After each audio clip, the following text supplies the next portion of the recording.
All right, all right, all right, all right, all right. What's going on? What's good? What's good? What's good? What's good? What's good? Let me see something real fast.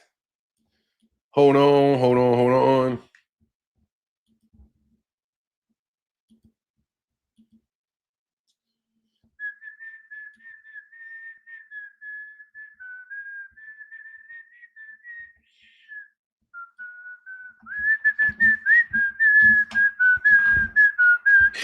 All right, man. What's up? Ken Charlie said he cooked on this one. You seen the part with the little girl playing? Yeah, I saw that, man. That shit. Yeah. You know, my take is probably a little bit different than yours. What's going on? And on the money, what's going on, bro? How you feeling, man? Nicole Matthews, what's going on, man? Gabe Toss in the building, what's going on? Grand Rising, what's going on, man? Everything, what's going on? Coach Chris in the building, what's good with you, man? Hope everybody's doing well. We'll wait for y'all to come on in the building a little bit, man. We got 23 to 33 people in the building. We'll talk this tank stuff for a little while. Not long, bro, because I'm not doing it. This shit is every fucking fight, so I'm not trying to hear it. We'll wait. Let me talk about this Gervonta Davis stuff for a second. And I'm not going to talk about it a long time, bro, because on the real, I don't know what happened and neither does anybody else. But I know this much. This accusation should go to the police. Let me be very, very clear, because I saw what you said, Coach Chris. She needs to go to the police. If he did that, she needs to go to the police. She doesn't need to go to XYZ law firm and put a civil suit on her. Civil suit on him, okay? If you got grabbed, accosted, all of that dumb shit that you said happened, call the police. Call the police. Call the police. Call the police. The only question that I have for this woman is why didn't you call the police? After he did that to you, you'll have scuffs on you, you'll have pictures on you. Why didn't you call the police? Why are you calling a lawyer to sue him and get his money? Why didn't you call the police? Now, Coach Chris, you can call him a punk. He can be a punk. I don't know. But Coach Chris, you're not going to get around that. She didn't call the police. She called the lawyer to sue him. And now the accusation is all over the place without him ever having a day in court. This is the third time that somebody this is the third time of, let me see, one time his girlfriend didn't even say he hit her. That got thrown out. The next one got thrown out. Now this one, they're not even going to call the police and take a chance if it gets thrown out. They're just going to go straight for a civil suit.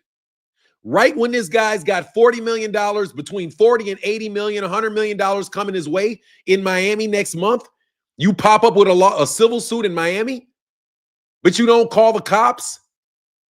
No, Coach Chris, if somebody kidnaps you, beats you up, go to the goddamn, you said, I too don't get that part. Call the fucking police.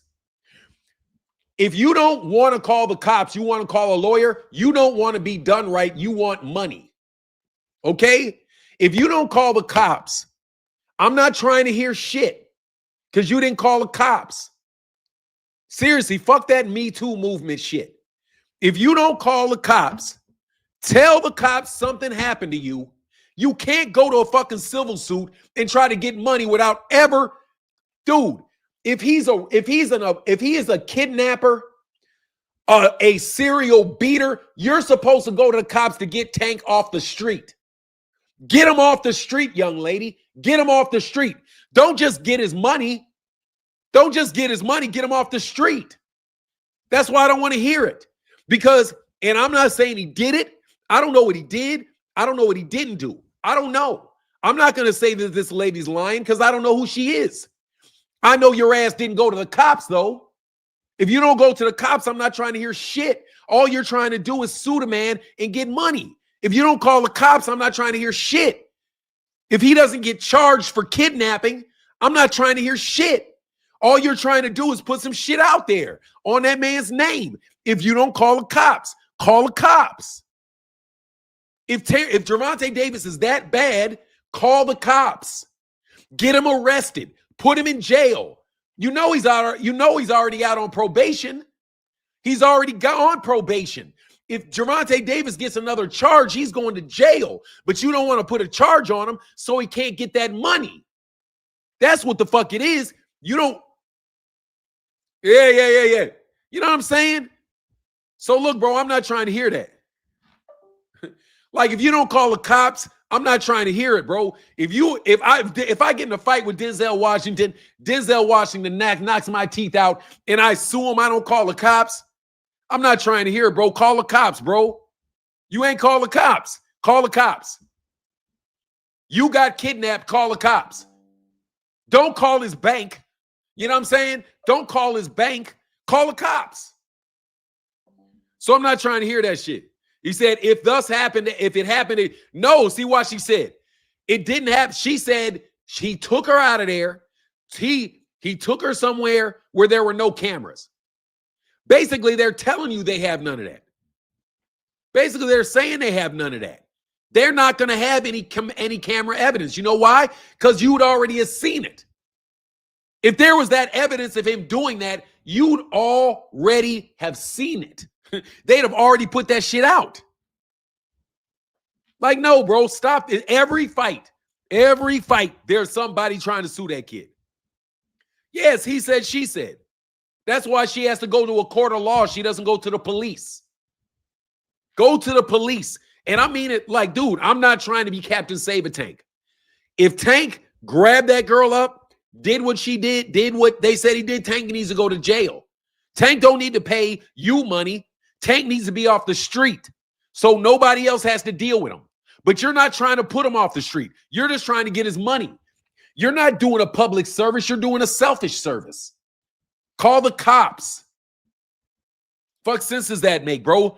You did not charge him with anything. He's not been charged with anything. He's only been accused. And all just right in time for y'all to throw this shit all over the internet about how you shouldn't watch Gervonta because he's such a terrorist.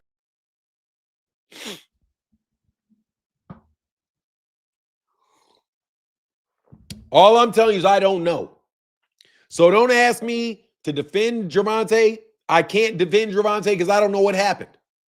I'm not going to defend that lady and say, oh, this woman said it, so he's a terrorist. I'm not going to say because I don't know her either. I don't know either one of them. The only thing that I know is she did not call the cops. She called a civil attorney. She called a civil attorney. Dog, for all you know, she could set the dude up and get everything she needs in order for the civil suit to be, for her to have a case in a civil suit. And she could have set just like I said with Devin Haney's girlfriend.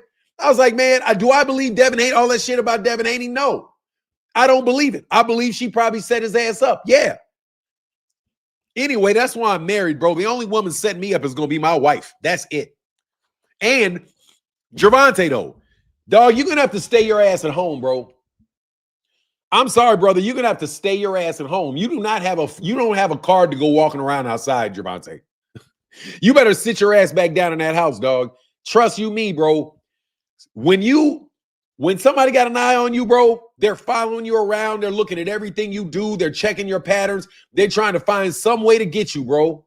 They'll bribe people around you to sue you. Even if this shit goes away, that shit could have got paid by somebody else just to file the suit. You know, hey, I'll give you $20,000 if you just file the suit. It don't even matter. You say, I agree, Fanon, only my wife. Hell yeah. That's the only one going to get me is my wife. That's the only one. If a woman going to get me, it's going to be her. And that's it. That's the only one. There ain't nobody else going to get me. No. Gervonta needs to stop looking for the same women. Hell yeah. What you need is, honestly, man, Gervonta going to have to live his life, bro. Get that money, bro. I'm glad that he getting this $40 million, $150 million, whatever it is. Get your money, dog. Get your money. But you know what we're going to do? I'm going to agree with 2 Cent today. Tank better be careful or he will get the Robin Givens treatment. Bro, they stuck Mike Tyson in jail for years on a rape he didn't commit. Man, don't know. Let me ask you a question. Does anybody really believe Mike Tyson raped Desiree Washington? Like, let me get this to you for real. Is there anybody on this planet that really believes that Mike Tyson raped Desiree Washington, whatever her name is, Desiree Washington? Hell no. Nobody believes that shit. Nobody believes that shit, but that nigga did a bid over that shit. Tank got to stay. Yeah, you got to stay up, man. You got to stay in the crib, bro. Look, man. Gervonta, you got to stay in the crib, bro. You got to stay in the crib. You got to stay in the crib. You got enough money to get a nice workout facility, bro. You should be going between your house and your crib. And I ain't gonna lie, bro. If you want some coochie, it costs you about $1,500, nigga. You need to pay up. Like, seriously, bro. I'm gonna tell you right now, bro. This is gonna sound really fucked up for him, but that's what concubines are for. Niggas like that. Bro, you better just go sit your ass down in the house. The only girls you fuck with are your daughters and people you know. You know what I'm saying? You pay that $1,500 to somebody that's registered. She said, RAP, hell no, dog. Hell no. Hell no, because I'm gonna have receipts. The only thing that you're gonna get her on is prostitution and that nigga for pimp. Hell no, that's all you're gonna get off of that. No, you gotta pay her the money and get out. I'm telling you, that's what they're there for. That's what they're there for, bro. For guys like that, bro. If you need to have a woman, bro, you need to have a relationship with a woman that is purely physical, and she's gone when you're done. That's it. If you want to have good conversations with women, have a female friend that you can talk to. But you're going to have to separate those two things, bro, because you're a target, Tank. You're a target, Tank. They're going to get your ass, bro. For real, you got to chill now. You got to chill out. They got a target on his back. He said, Tank, listen up, young man. It's not a coincidence. No, bro. No. If you need some loving, bro, you better bust out your wallet for a second. You better bust out your wallet, nigga, and tell her to leave when it's done. Something, because these girls are acting like they love you. They want to be your wife. Hey, Comeback Protocol said, man, watch all this stuff go away when the fight is over. If he keeps boxing, we'll see it again. Hell yeah. Tank must be a simp. I don't know if he's a simp or not, bro. I know this. Everybody needs loving. Everybody needs female compassion. If you're a man that loves women, you need one. That's what wives are for, bro. I'm telling you, that's what wives are for. Wives are for that. If you're in the house every night because your wife is like, it's 10 o'clock, where are you? You're not going to be at a strip club where some woman can get you for doing some shit because you was drinking or partying or whatever. What up, Frank? How you feeling, bro? Yeah. Tank needs a real love. What happened to that chocolate chip he's dating? Who knows, bro? What up, Frank? From shout out to Charlotte, North Carolina. But look, man, I got to talk to 2 Cent, bro. I understand Claressa Shields. We are going to break down. Everybody has to sign a disclaimer. Man, I don't know, man. I don't know.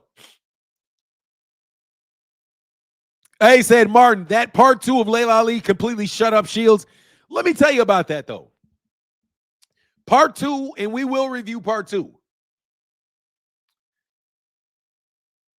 They will use your past transgressions against you. Yeah, because he snatched that girl up. Tank is done, bro, because he snatched up that girl in public. That's your ass. I'm telling you, that's his ass. He showed his weakness when he snatched that girl up. Never put your hands on a girl, bro. Never put your hands on a girl. Because he put his hands on that girl. Now everybody's going to believe everything about him. Martin, all this talk about an age gap, yet Ali was 22 when she fought a 48-year-old grandmother. Dog, that lady was not in retirement. And there's no competition. There's nothing wrong with fighting a 48-year-old grandmother that is that's fighting if she's a fighter. This is the realest podcast. You know I always hit you up in case you don't know, but I know it being I love the podcast. Thank you, Keisha. I appreciate you. You know? Like I'm saying, that girl was fighting, man. It's a fair game if she's a professional fighter. you know? But anyway, look, I'm going to ride with Claressa a little bit. Don't get me wrong. This video that Laila Ali did made me understand Claressa Shields. Now, I'm not saying Claressa's right because Claressa is fucking up. But I understand where Claressa's coming from. I understand what Claressa's real problem is. Claressa Shields' real problem is that she doesn't like Laila Ali. She doesn't like her. And you know why she doesn't like her? Because Laila Ali is one of the most arrogant human beings on the face of the earth, bro. She is incredibly, incredibly, incredibly arrogant. You can say what you want, but she's arrogant, arrogant, arrogant, arrogant. I'm arrogant. I ain't got nothing on her with her arrogance. I'm not saying that it's just because she's light-skinned. She may have some light-skinned girlfriends around that she can like, but I'm telling you, listen to how Laila talks. Bro, Laila is arrogant as hell. But the problem with Laila being arrogant is that Laila has the right to be arrogant to a certain extent. Martin, thank you. She's not innocent. That's all I was saying. No, I understand too, Sid, because I watched it. Look, Laila, okay. Oh, by the way, I would like to, damn, I left my phone downstairs. Shit. Her dad was a badass. Look, she's a badass. She's a badass. Tell you that shit's genetic, bro. I'm telling you it's genetic. Arrogance and that attitude is generic. It's genetic. So did all those videos for talking for what? Laila could have been said, I'm retired and not fight one day. You know why? Because she totally exposed her, Chris. Because Laila Ali never said that she was going to retire. Laila Ali already said that that's what she's been doing the whole time, Coach Chris. Every time Laila Ali has been asked, Laila Ali says, I'm retired. When she was asked about the $20 million, the $15 million, she said she wasn't even talking about Claressa when she said that. I'm telling you, Laila Ali was getting interviewed and asked a bunch of questions. The man asked her about boxing, and Laila said that, no, I'm retired. Well, you'll hear for yourself.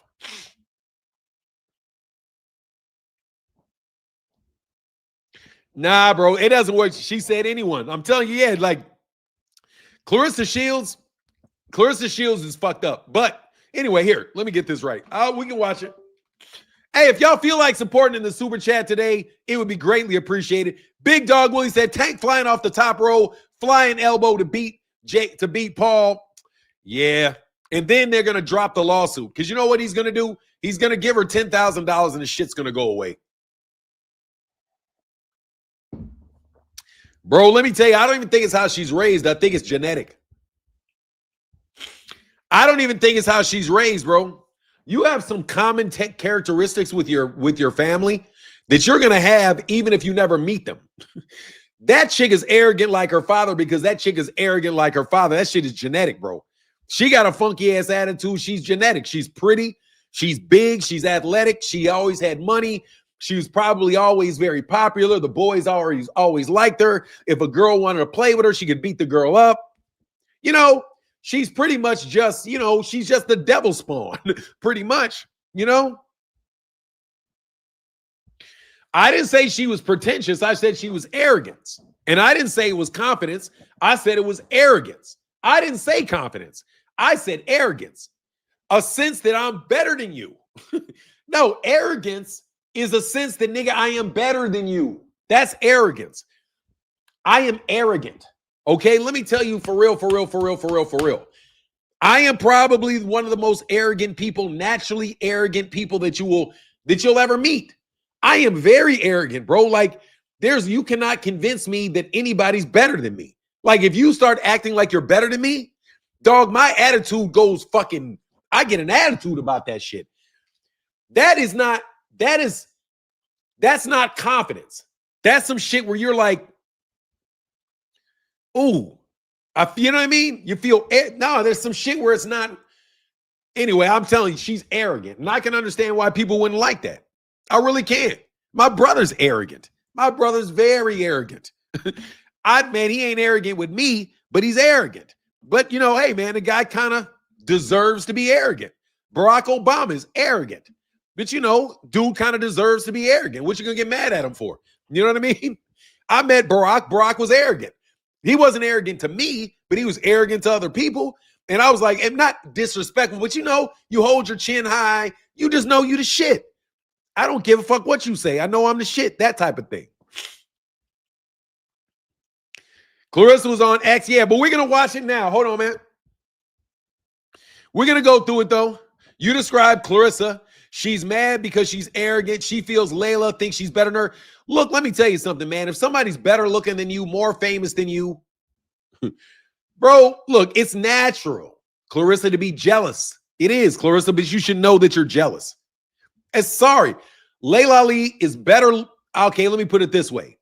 99 out of 100 niggas that are telling the truth are going to tell you that Laila Ali is better looking than Claressa Shields, okay?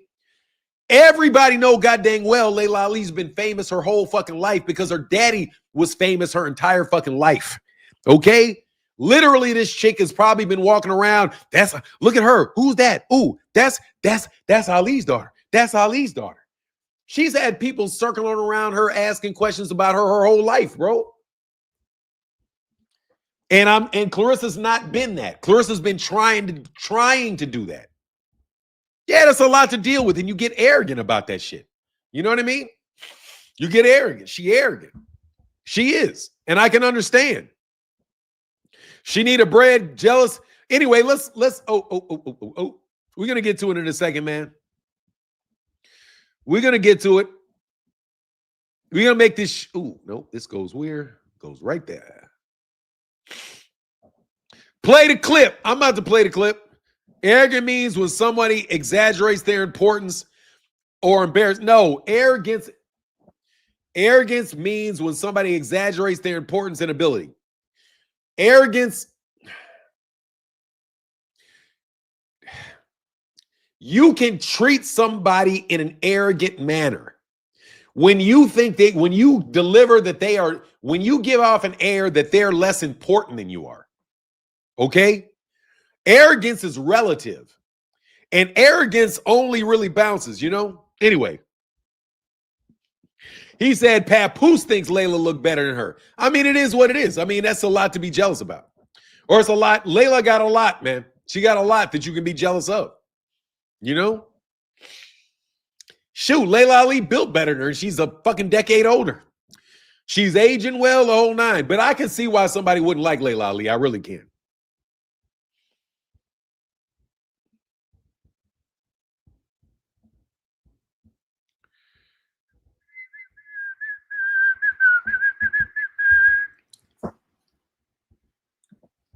Just as I promised, I'm bringing you part 2 of Set the Record Straight. Now, if you haven't already watched part 1, I suggest you go back and do so you'll understand why I needed to go to these lengths to lay the truth out once and for all. For years, I've been characterized as unsupportive, as being a hater, envious of her success, and as someone who disrespected her so badly. Now, in part 1, I discussed the past, what was said from both of us on both sides. I showed the brunt of what came out of each of our mouths. Nothing was twisted, nothing was taken out of context, just the truth of what was said. I also showed how she even tried to use my father's name to discredit me. Pretty unthinkable. Hopefully, you went and watched the full versions of the clips I shared in part 1. Now, I will tell you something, though. On that point that Laila Ali brought up, there is no forgiveness for Claressa Shields and Laila Ali. For what Claressa Shields said about her father, that's over the top. And that's why I'm telling you, bro, anybody that thinks, oh, these guys are going to get in a fight and they're going to, no, they're not. This chick cannot stand Claressa Shields. Because Claressa Shields should never have said anything about Muhammad Ali and connected herself with Muhammad Ali. Because, dude, that is Muhammad Ali's, that is her father. That's her father. You know what I'm saying? Would you ever make a 30 million a minute video about him lying on you? Fuck no. I just say fuck that nigga right on my own channel. Hell no, I wouldn't make no 30-minute video of that fuck boy. No. But hey, but 2 Cent, I think less of I guarantee you, though, I think less of him than she thinks of Claressa Shields. I know she don't like Claressa Shields, but dog, I don't even think Blue Blood is a human being. Like, I have less respect for Blue Blood than I have for any human being I've ever met, including Bill Haney. Bill Haney and Blue, they're the same thing. No, I can never do a 30-minute video about them. I feel bad that I was tripping on Bill for 30 minutes yesterday. Comeback Protocol said, let's just call a spade a spade. Claressa is a current champ calling out an old champ trying to get a bag. You don't hear Benavidez calling out Roy Jones. It's about the same thing, too. Except for Roy's a little bit older. Roy's my age. Just as I suggested, because they're on YouTube. Now I want to take just a second to thank those of you that left supportive comments. Even if you judge the situation wrongly and see the truth now, I understand how it may have seemed. Multiple people have reached out to me privately, sharing their experiences, and are so relieved that someone finally exposed the truth about how she operates. Bro, Bill fucking Haney. Bill fucking Haney. Bill fucking Haney. I'm going to do this again. Bill fucking Haney. Bill fucking Haney. Bill fucking Haney. That's Bill Haney. Reached out to me privately, sharing their experiences, and are so relieved that someone finally exposed the truth about how she operates. Now, I know you know my style by now, facts versus feelings. Like I said in part one, I'm not about the he say, she say. I've stayed focused on the exact allegations that were made against me, and I showed you the directly related receipts. Now, part two is about the present. She always repeats the same tactics, just in a new situation. We're dealing with the same person who plays the victim card, makes up lies, deliberately twists my words, and creates a false narrative. Look, she fooled the public before, so she feels like she could just keep it going. Now, before I get into part two, let me just remind you who we're talking about here.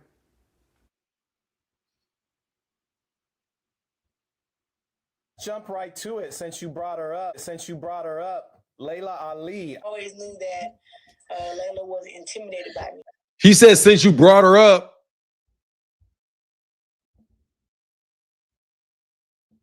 Talking about here.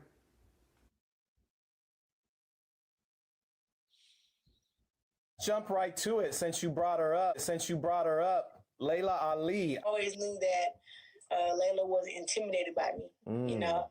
And she may have not ever said nothing, but I always knew that she questioned who was the better fighter between me and her. But I always knew that she questioned who was the better fighter between me and her. Because I have a better amateur background and now a better professional background. So I knew that she always kind of felt a little threatened, but from when I first met her, I always knew that, you know, she don't love boxing. What does being the GOAT mean to you? Of course, it got all the accomplishments and, you know, all the belts and everything like that. But it also means, like, to me, just making a blueprint for the women that's coming up behind me, the original way. You know, there's a lot of girls who use boxing to promote their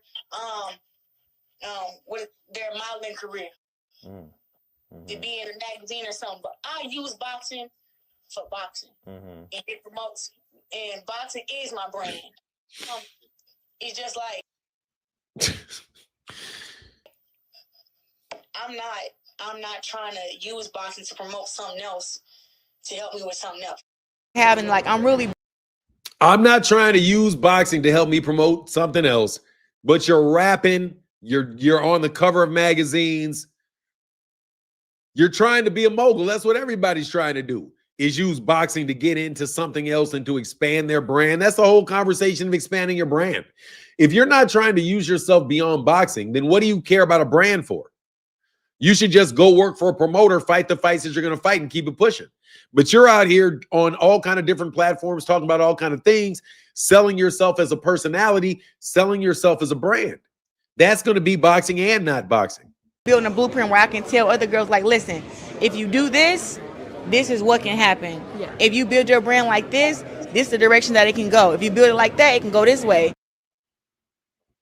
I feel like I just want to get, like, somehow, if it can be figured out, what is it that the brands look for in an athlete to where I get the $20 million payday to represent, you know, one of these big brands or something like that. You have to have like a, I don't know if it's a certain look or a certain tone or a certain, you know. Let me help you with this, babe. How are you going to get $20 million deals? Let me tell you how you're going to get $20 million brand deals. Quit boxing. Pick up a fucking tennis racket and win 4 majors. That is going to get your ass a $20 million endorsement deal. If you're pretty. Because guess what? Serena Williams did that. It never got that big a deal. You're not going to get that big a deal unless you're fucking Maria Sharapova. You're not going to get that deal unless you're Maria Sharapova. How do you get a $20 million deal? Play tennis, be a 6'2", blonde-haired, blue-eyed girl that can sell candy and all kind of other shit. As long as you dipping your ass and doing all that shit, they're never going to want you on their brand, bro. You kidding me? They don't do that. Man, come on, bro. You tearing down her brand. Uncle Dre says, I can't stand that hair weavish. It's so trash. I mean, she did look a better job with her makeup, though. I think if you just continue to be you. Of course, being like a great person, being a great role model. Marshall a bitch, that's it. She's a bitch, and she's gonna keep being one. She's a hater. She wish she was me. She wish she had the belts, the gold medals, and she don't want to be me. She wish she was black and everything. It's just sad. I tried to tell her in the past, brand deals don't come from pretending to be someone you're not. They come from character, integrity, and consistency. That's the work she needs to do. So while she's tried to paint my success beyond the ring in a negative light, the truth is I've accomplished what I set out to do in the ring, and I moved on to build a life and a career using all of my other talents. Now she's acting as if she's an expert on how to build a brand, mentoring others on it as if she has all the answers, when in reality, she's still trying to figure it out for herself. And she's doing this because she wants to figure out how she needs to look, how she needs to act, how she needs to talk, who she needs to become in order to make some money and get some brand deals. Okay, let's get into this. She's decided to once again call me. Yeah, this is very unfortunate for Claressa Shields that we live in this society. And here I want to be supportive of Claressa Shields. Claressa Shields is in a situation that's a lot different than Laila Ali. I mean, to be real about it. Laila Ali was she was born with everything. She really was. She was born with everything that you need to be where she is. She was born with everything she needed. Everything she needed was given to her. It really was. But you also have to appreciate that Laila Ali took advantage of everything that she had, because there's a bunch of Ali kids. She's the only one that really stands out there on her own and has her own real identity. You know what I'm saying? And of course she's going to use boxing because that's where her father's bread and butter was, So anyway, man, it's just, I feel for Claressa Shields. I really do. Because Claressa's not, it's like, but at the same time, bro, like, dog, I'm not going to be mad at my friend Nevin because he has more fucking vertical than me. You know what I mean? Like some people just have shit you don't have. You know what I mean? You just got to appreciate that somebody has something, and don't blame them. Laila Ali did not pick her father. Laila Ali did not pick how she looked. Laila Ali did not pick to be 5'11". She didn't pick to be athletic, but she did choose to stick her head in that ring and figure out whether or not she was going to get embarrassed or not. And the fact of the matter is she knocked out 21 women. She had a good professional career for sure. And she did a lot for the sport. Claressa Shields is doing a lot for the sport. He said, nigga's name is Nevin. I just know he's rich. Nah. Well, Nevi got dope, but Nevi earned his money. Yeah, Nevi rich now. Nevi's rich now. Nevi got that big dough now. But Nevin came up low, middle class. I would say, working class. Let's put it that way. Nevi comes from working class. He wasn't poor. Always had a roof over his head. Always had some money in his pocket. You know what I mean? Out with a $15 million challenge. She's using the same playbook as last time, taking something I said, twisting it, and turning it into a false story, then going on a PR campaign to promote it. Let's take a look at how this all came about.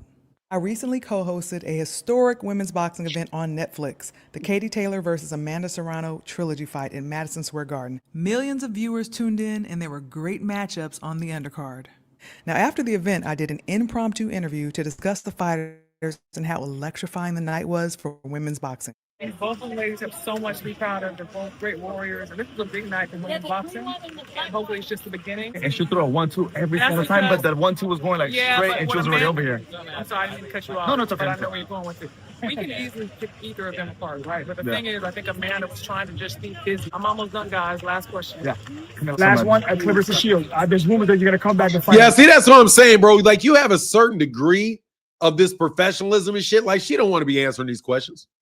What? Everybody's talking about it. You know, the rumor that I heard was that I said that unless somebody had 15, 20 million, don't even call. Turkey has that money. Turkey's going to send us. I said, unless somebody calls me and says they have it, we're not even going to have a conversation. I'm not trying to come back and fight. But if someone offered that kind of money, I would actually have to think about it. Thank you. Unfortunately, what I didn't find out until later was that the questions that I kindly answered were going to be turned into a calculated headline created. Yeah, she arrogant as shit. Like she said, the questions that I kindly answered, I would never get along with Laila Ali. She too damn arrogant. Seriously, man, that chick is arrogant as shit, bro. That is an arrogant. How did she twist that up? No, she didn't twist it up because she didn't say Laila Ali's name. That's what she's saying. She's saying, I heard, and she didn't say her name. She said, if somebody offered me that money, I would do it. For clickbait. Yeah, she real, though. I'm just trying to tell you, dog, that chick is arrogant, dog. I'm an arrogant nigga, bro. And I just, ain't no way, bro. They asked about Claressa. No. You got the thing? She didn't say Claressa, though. She said if somebody. She didn't say Claressa. We can easily pick either of them apart, right? But the thing is, I think Amanda was trying to just be busy. I'm almost done, guys. Last question. Yeah. Last one at Claressa Shield. There's rumors that you're going to come back and fight. What? Everybody's talking about it. You know, the rumor that I heard was that I said that unless somebody had 15, 20 million, don't even call. Turkey has that money. He's going to send us. Almost done, guys. Last question. Yeah. Last one at Claressa Shield. There's rumors that you're going to come back and fight. What? Everybody's talking about it. You know, the rumor that I heard was that I said that unless somebody had 15, 20 million, don't even call.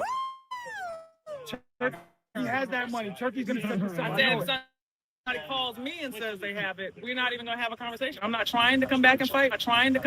But if someone offered that kind of money, I would actually have to think about it. Thank you.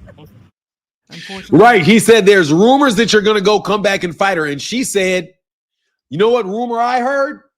I heard that I said if somebody offered me $15, $20 million, that I would consider it.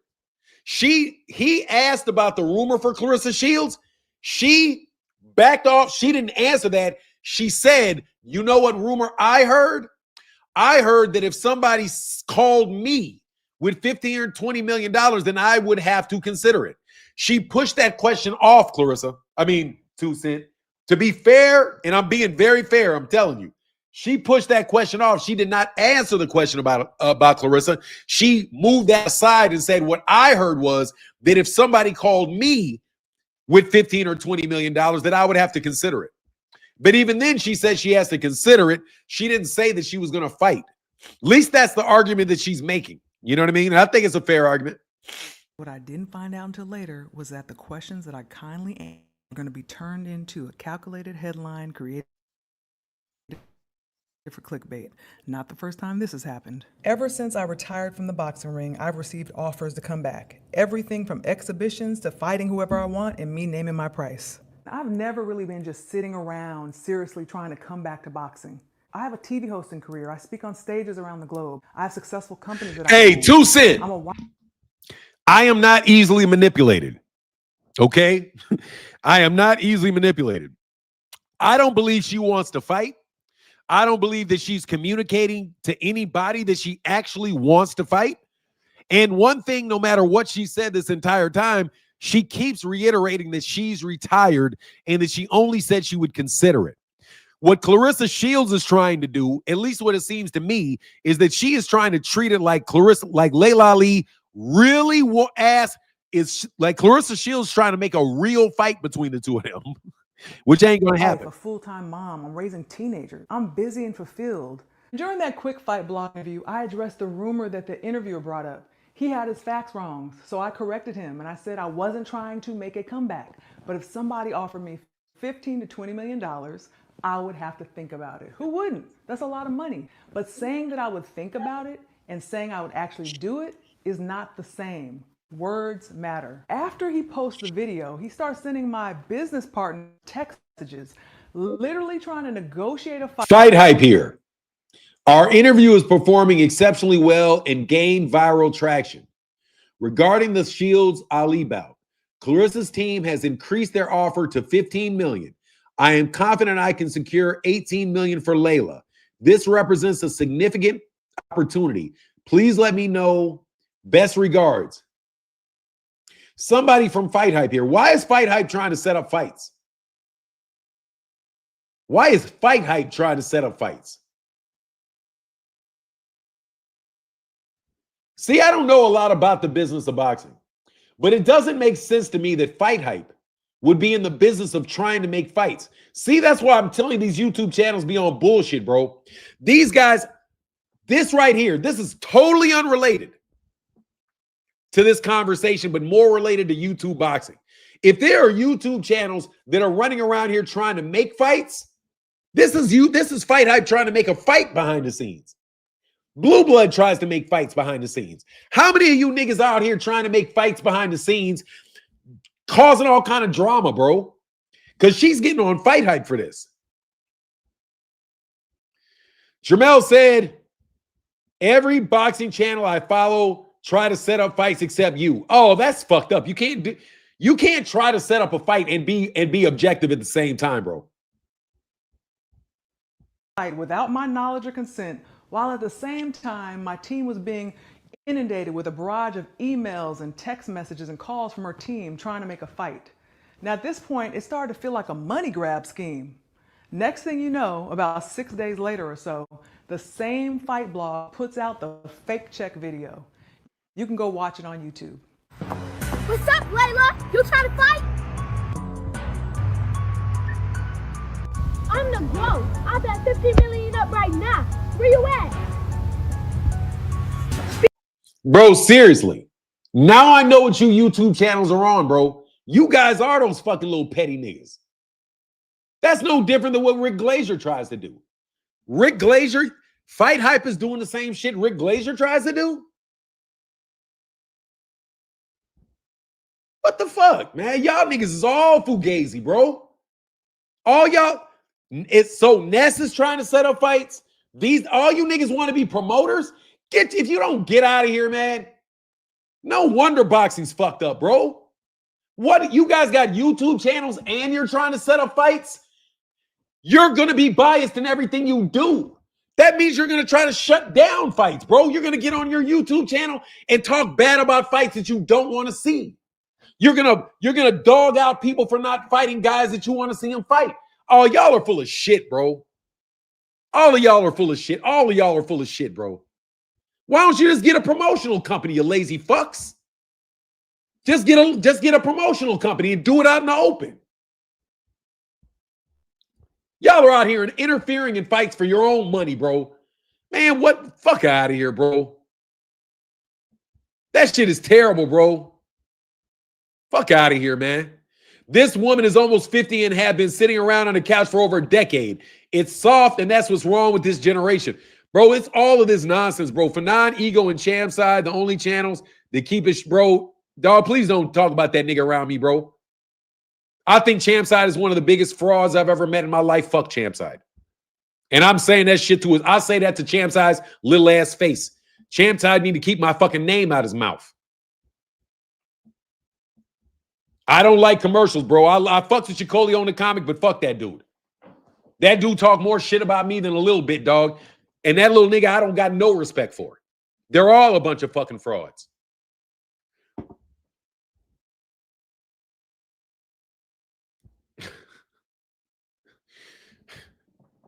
Anyway, let's get back. Absolutely, bro. That nigga was calling me a clickbaiter, telling people that I bought his fucking views, The nigga was complaining about the titles of my videos. He was doing all kind of stupid shit, bro. I ain't never done nothing to that nigga ever in my life but to tell him to not do commercials on my channel, bro. I told somebody from his channel to stop doing commercials, bro, because I don't go to anybody else's channel and do commercials for my channel. So don't send people to my channel trying to get my audience to go over to your channel, bro. You niggas do that shit all the time, bro. I keep a steady amount of supporters in my channel all year, every fucking day. Okay? And you niggas come over here to try to grow yourself, to try to get to know everybody. Then you fuck around and turn around and try to compete against me. It's the same shit you niggas always try to do. So seriously, you can all y'all niggas can fuck off. Okay? Speaking of goat, have you tried my new goat seasoning? It's knockout blends with spices and herbs. Bro, let me tell you something, dog.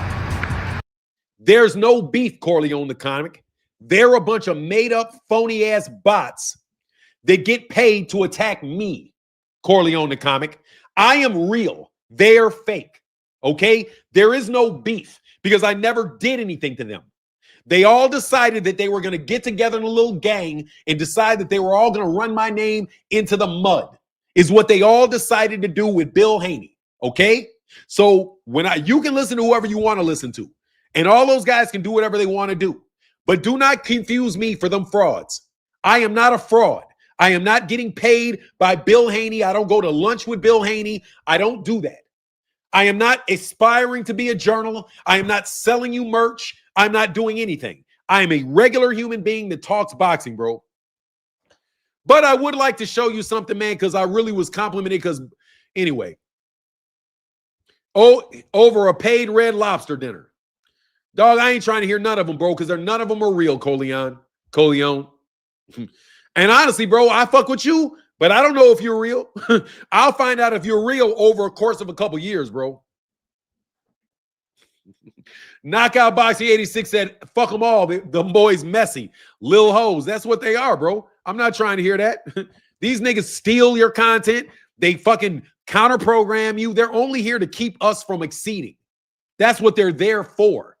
They get paid so that real content creators with real opinions about boxing that are really telling you what you think, they don't want us around because we don't fit the narrative in the echo chamber that they want out. They're a bunch of good boys. Everybody around Bill Haney is a bunch of fucking good boys that are on script, and they have the ability to stay on script no matter how fucked up and stupid that script is. So do not compare me to any of these dudes because I am not a media plant. I'm not. And other people can jump up and say they're not media plants. Cool. I'm telling you, bro, I got the battle scars, bro. So leave these niggas alone. Do not bring these niggas around me, bro. Trust me, they know not to come around me. Because guess what they found out? They thought I was just one of these phony niggas that just be talking this shit on the internet. They thought it was all phony. They thought it was all bullshit just because they were bullshit. Let me show you something. I'm going to show y'all something. You tell me if you can do this.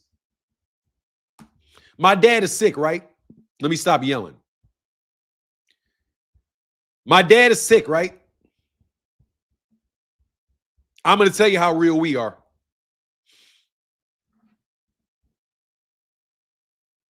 How do you rotate this?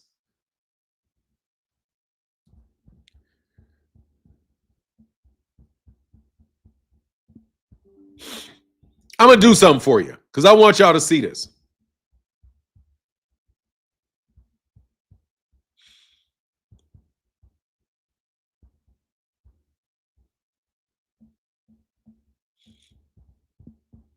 I want to just tell you something. I want to show y'all something. I want to know what y'all, I want to show y'all something. I ain't no fake, bro.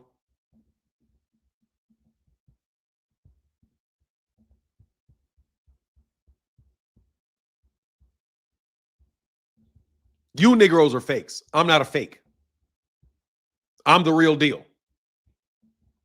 We the real deal, bro. We're not fake. You niggas thought I was fake. I'm not fake. You thought I was lying. You thought I was making shit up because you niggas lie and make shit up. You know why? Y'all always thought I was lying because you niggas lie full time. That's why. You guys lie. The people around you lie. Y'all all a bunch of fucking liars. And that's what you niggas are used to seeing and used to doing all the time. But I'm going to show you something right here, bro.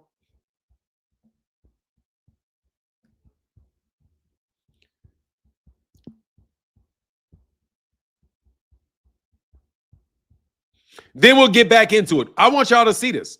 This is on the you, Bill. This for you, Bill. Hey, Bill Haney, you're listening, man. I'm going to show you something, boy.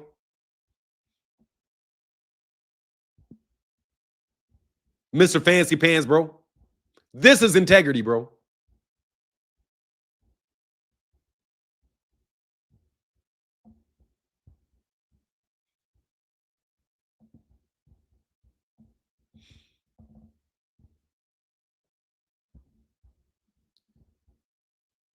Read that.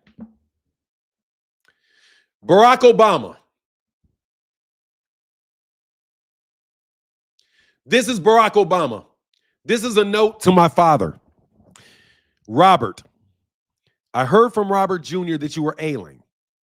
And I wanted to write a quick note to wish you well. You are a great and early supporter of my political career and a class act as well. I will always be grateful for your friendship and hope you take great pride in the wonderful family and legacy. Best regards, Barack Obama. Let me tell you why this note got sent. I called my brother and I said, hey, man, you know, daddy's probably not going to make it. I said, daddy's, you know, you got to come see daddy. You got to go see daddy. Because we don't know how long he's going to make it. Bobby called Barack on the phone and said, hey, man, my dad's dying. And Barack was like, man, and he said, and he wrote a note, gave it to my brother, and said to hand deliver it to my father.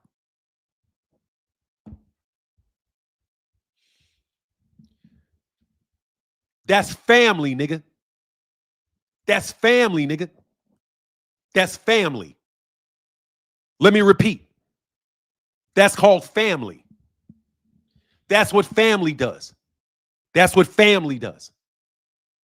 That's what family does. My dad did not die. My dad got sick.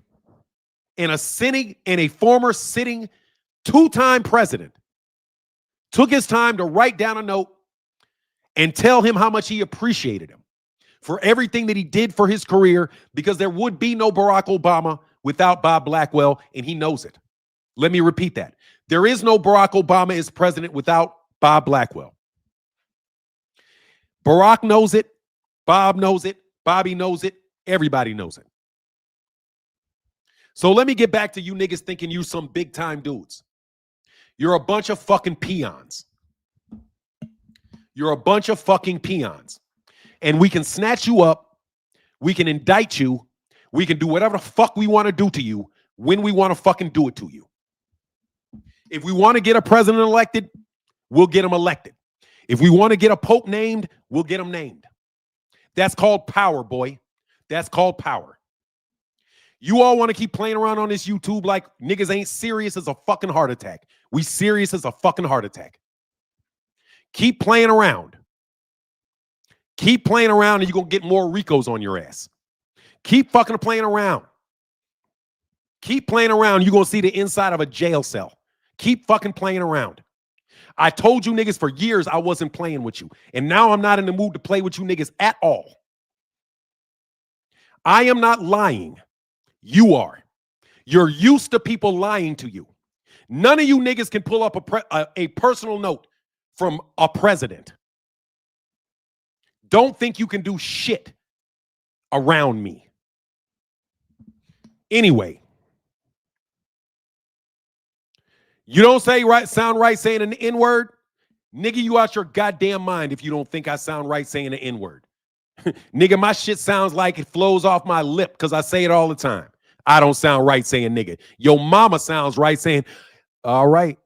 Anyway, yeah, that's why Bill said that shit. That's why Bill don't say shit no more. That's why these niggas don't come around no more. Y'all niggas don't want to come around no more for some fucking strange reason. All of a sudden you ain't got nothing to say. Don't try to get quiet now. Yeah, that's what I thought. Have you guys seen my new cooking show? Episode 2 drops on Friday. Meet me in the ring. Honey, I already got one of those. You know what? I'll find somewhere else to fight. Who want a piece of me? Oh, my ears are ringing.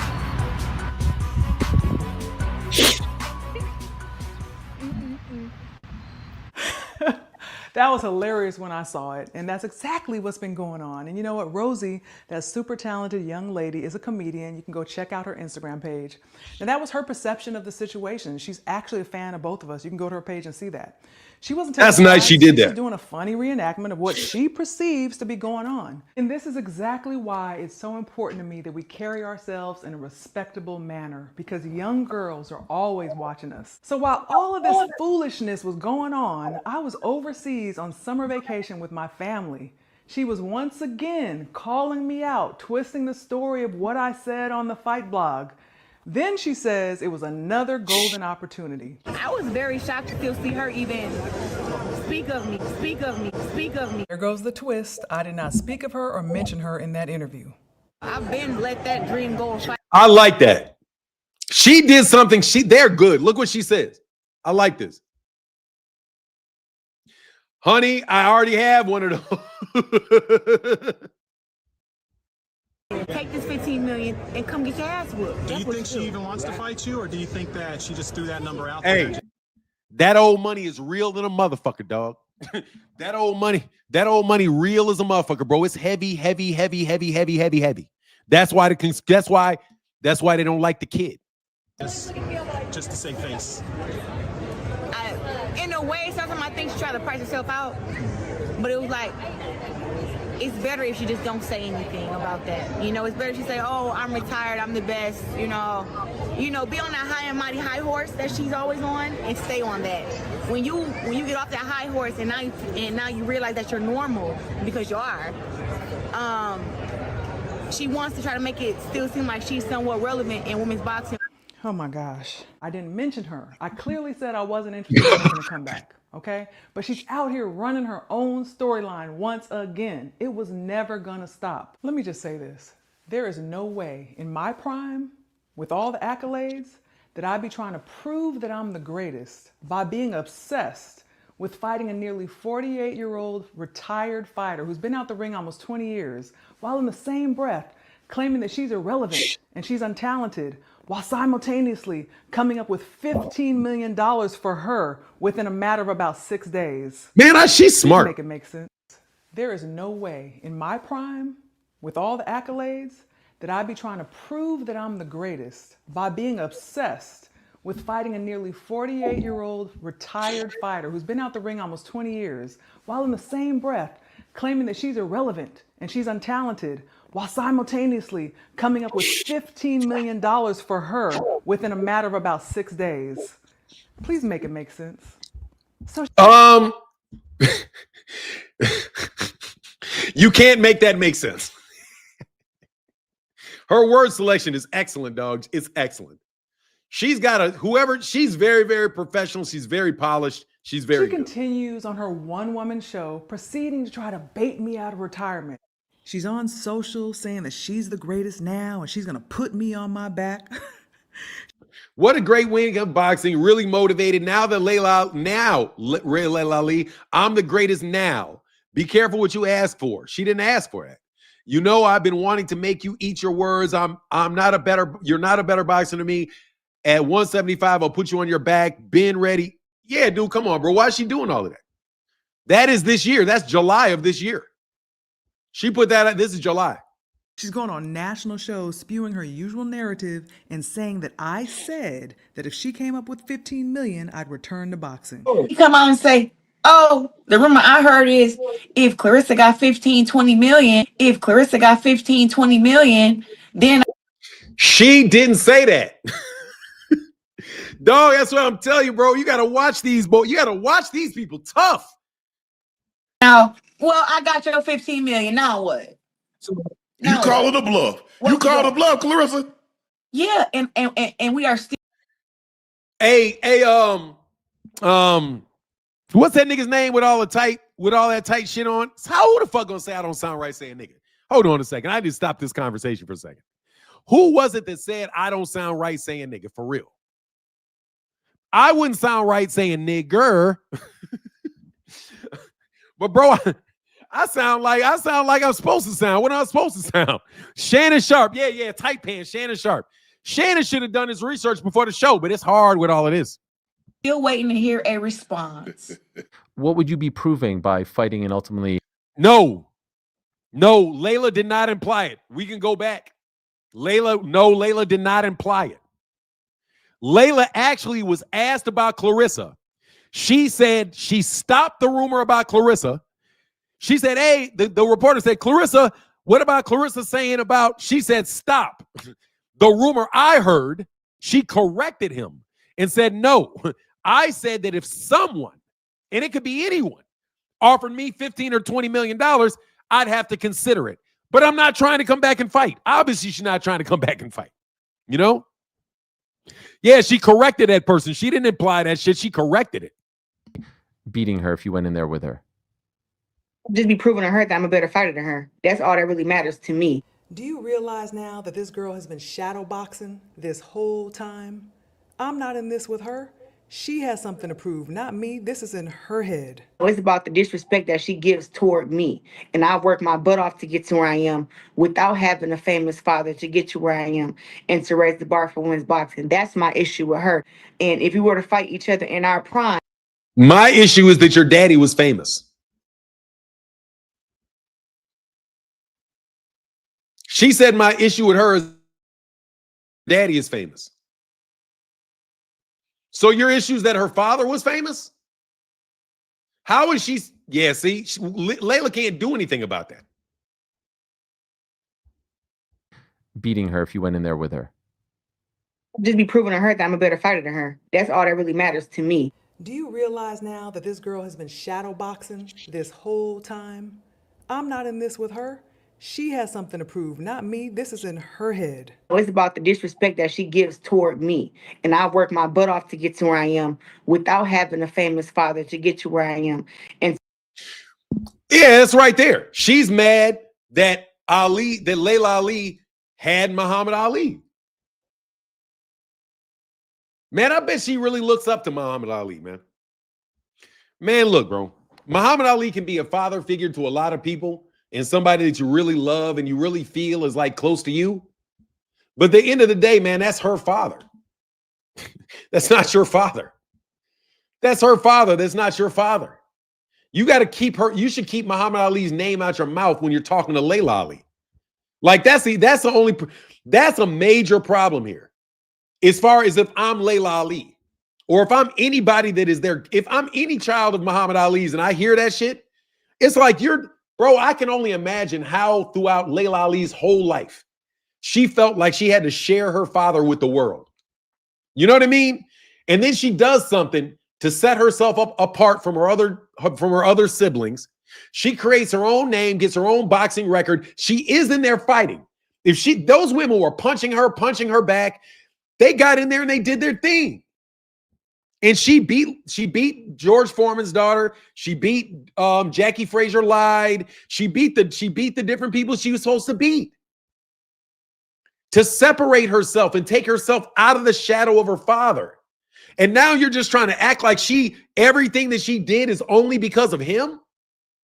No, Laila, I think Claressa, the only thing that Claressa can see about Laila is Laila's last name. That's what I think. And probably Laila's probably dealt with a lot of people that have been that way her entire life. I know it in my own personal life, man. It's like a lot of people that wanted to be cool with me just because they wanted to get near my father. You know what I mean? So yeah, man, I mean, like, dude, I don't feel this part of it. To raise the bar for women's boxing. That's my issue with her. Dude, Claressa's beating soccer moms. Who the fuck is Claressa beating? Claressa Shields ain't beating no fucking body. There's nobody to beat. Who did Claressa? Who is this worldwide fighter that Claressa Shields beat? I don't know that these women are all, man, women's boxing is paper fucking thin.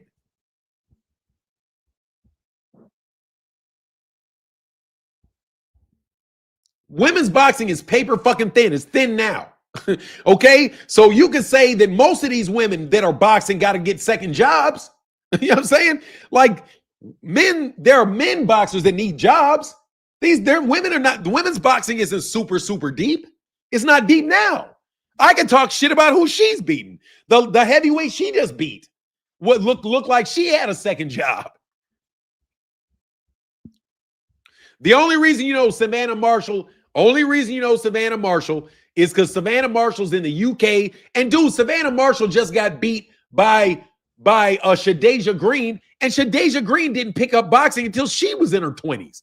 There's no shit about women's boxing isn't like super fucking deep.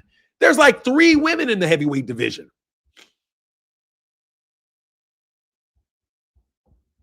And if we were to fight each other in our primes, I would have still won. I would have knocked her out. Everyone knows this woman has not been able to bust a grape up until now. It's actually hilarious to hear her talk about knocking me out. She'd be better off saying she'd outbox me or she'd run me out the ring or something like that. But knock me out? Imagine that. No, really. Imagine that. Hey, man, this chick pissed. You gonna knock me and I will beat the shit out you. That's funny. Look, I get it. She's obsessed with my knockout percentage. But at this point, she needs to stop promising these knockouts and focus on her own strengths because that's not one of them. And that's okay. So I ignored her PR stunts the same way I always have. They never got a response from me regarding a fight. So then she decides to throw a couple more lies into the story. Hey, Claressa, how you doing today? Laila and her representatives has told us no. Like the answer is Nepotism played a role in her success when it comes to name recognition, but Ali put in all the hard work to carry her family name and took it to the highest level of boxing. Bro, let me tell you something, man. Laila Ali's a fucking athlete, bro. Laila Ali is an athlete. I'm trying to tell you, you got to see that woman in person, bro. That's a big ass woman. That's an athlete, bro. If you looked at Laila Ali, if you were a boxing coach and you were like, man, I want to make somebody a boxer, and Laila Ali walked in there as big as she is and as athletic as she is, bro, you would have thrown her at. You've been like, yeah. Nah, that's bullshit. Man, let me tell you something, bro. That means you're going to say Muhammad Haney? Hey, Rick, are you going to call Muhammad Ali Bill Haney? So Muhammad Ali is Bill Haney? Muhammad Ali is Bill Haney. Rick. I need to confirm for you, Martin, when you say Laila Haney, that you are comparing Bill Haney to Muhammad Ali. Yes, you are, because you're saying that Bill Haney is the same relationship to Devin that Ali has to his daughter. That's not fucking true. Number one, Muhammad Ali didn't raise that girl. Muhammad Ali did not raise Laila Ali. Did not raise her. So how in the world could they be the same? Muhammad Ali, dude, Laila Ali was not raised with Muhammad Ali. She's built just like that dude. She's a fucking athlete. That's a stud, bro. She really is. Laila Ali was not raised with Muhammad Ali. Come on, man. Her mama divorced. They got divorced at a little kid, bro. And you got to understand, too, most of Laila Ali's life, Muhammad Ali was infirmed. Mama, don't you? Nah, yes, you did. You said Laila. You said Laila Haney. Laila Ali, Devin Haney. You said Laila. Yes, you did. Don't try to get out of it, because the other side of what you said is that you're just like you're comparing Devin. You're comparing Devin and Laila, which compares Bill to Muhammad Ali. Yes, you did, Tim. Absolutely, you did. You may have done it unintentionally, but you did. Because you're saying they both had the same thing, right? Layla's father, Bill Haney, did everything for Bill. Muhammad Ali did everything for Layla. Let me tell you something, man, about Ali's kids, Rick. Bro, there's a bunch of Muhammad Ali kids that never got a penny from him. Let me tell you, for real, there are a bunch of children of Muhammad Ali. There are children of Muhammad Ali in Chicago. I know one of them. She's a girl. Never got a penny from him. Not a penny. Because by the time she was born, bro, this nigga, all his money, bro, his wives took a lot of his money. No, you are. You're comparing Bill. Because if you compare Laila and Devin, you got to compare the fathers, bro. Yes, you did. You don't get away with that, Rick. You don't get to get away with that, Rick. If you say Laila Haney, then you are saying that Laila is the same thing as who? Devin. Unless you're calling Laila Bill. Even comparing Laila to Devin is just, it's bad. You know it's bad, bro. Laila Ali earned it, bro. Laila Ali earned it. Who did Laila Ali tear down to get where she was? Claressa earned it. Claressa earned what she got. Laila earned what she got. Laila had to win those fights, man. She didn't get in the fight like, dude, she didn't have an amateur career. Those other ladies. Anyway, let's keep going. Nah, bro, you trying to get on. You trying to, Don't be trying to put Devin Haney's name on no Ali, bro. No, she doesn't want to fight, and that's fine. I have no problem with that. You know what I'm saying? I understand that she's scared. I'm moving on with my career, and I'm happy that she said no. I really didn't want to have to put the pause on her anyway. You know, she wants to be like in the public and keep her name tied to okay, mine. Rick. I'm young and okay, Rick. Focused on the exact allegation. Okay, Rick. I am without. Okay, Rick. What's the comparison between Laila Ali and Devin? Put it in there, Rick. You're never going to get out of this, Rick. What is the comparison between Laila Ali and Devin? What's the similarity that you're trying to make when you called her Laila Haney? What are you trying to say when you called her Laila Haney? The only reasonable thing, Rick, is that you're comparing her to Devin. Why would you be comparing her to Devin? Because they're both rich kids who were given a lot. The only problem is, bro, that's a terrible comparison because Laila Ali, father did not want her to fight. Let's repeat this. Muhammad Ali did not want her daughter to box. Bill Haney took his son out of school and made him box. Those are two different things. Muhammad Ali did not want his daughter to fight. Bill Haney made his whole life about his son. Laila never had to pay her daddy's bills, ever. I guarantee you, Laila Ali has never had to pay a bill or write a check to Muhammad Ali. But Devin has to pay his father, and his father's out there shitting on all over boxing. But you're comparing Devin and Laila?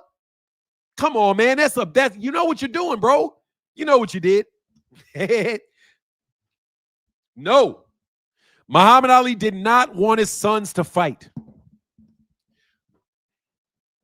No. Muhammad Ali did not want his sons to fight. He did not even want his sons to fight, to play sports. You know why he said that? He said, I do not want my son to box because my son will never be as good as I am. And I want my son to be a lawyer. That's what he wanted for his son. He said he was going to pay for his son's education, put him in the best schools, and try to get him to be a lawyer or something like that. That's what he wanted for his son. He never wanted his son to box. He never wanted his daughter to box because, dude, the man lost his ability to move around. No, man, I've been studying Muhammad Ali for a long time, bro. Nah, bro. First of all, I know his kids. I know some of his kids. Nah, bro. That's a bad comparison, bro, because Muhammad Ali was infirmed. You got to remember, bro, he was infirmed. The man got Parkinson's in 1984. Think about this. Laila Ali has never known her father to not have Parkinson's. She's born in 1977. By 1983, the dude had full-blown Parkinson's. He was only 5 years. She was only 5 years old. And what his kids told me was that, yeah, he used to come around and he used to take care of all his kids. But then when he got sick, he didn't have the ability to earn any more money, so he had to take all the money he had to take care of himself and to take care of his wives and the people that were on the books. So he stopped taking care of everybody off the books. Trust me, man, I know a lot about that situation, bro. I've been in Chicago. I studied the situation. I got family in Louisville. Trust me, bro. Laila Ali did not have some like warm ass, always around him relationship with her father, bro, because he didn't have the ability to commune with her. And she didn't live with him. By the time, I think he was back in Louisville by the late 80s. I'm pretty sure by the late 80s, he was back in Louisville with the wife with all the freckles. And you see how Belinda, the wife of his son, talked about Laila and said, basically she wants Laila to lose. So anyway, man, there's a bunch of nonsense going on in that Ali family, bro. But nah, dude, that's not some picture perfect situation where Laila didn't have to work, like Laila didn't have to figure out how she could have no, dog. I think when he eventually died, my understanding is that she got like $6 million. A bunch of other family members got some money. The son didn't get shit. I don't know why the son didn't get shit, but for some reason, they didn't get a son anything.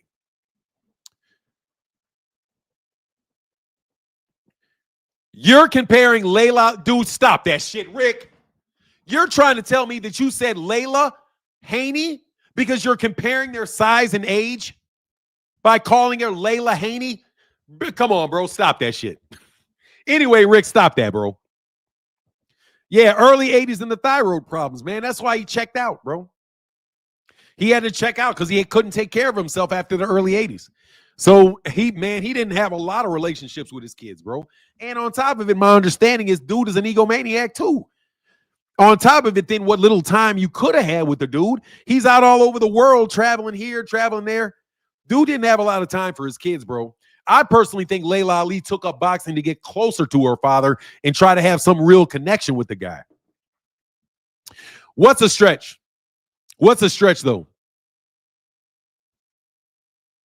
Calvin and Kenny. Anyway, let's keep going. That's my take on it. That's what I see anyway. I Without having a famous father to get to where I am and to raise the bar for women's boxing. That's my issue with her.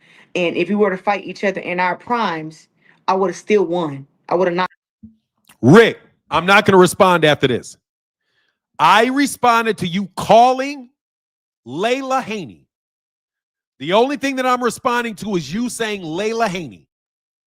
And I'm saying that you're comparing Laila Ali to Devin Haney, and there's no comparison between Laila Ali and Devin Haney.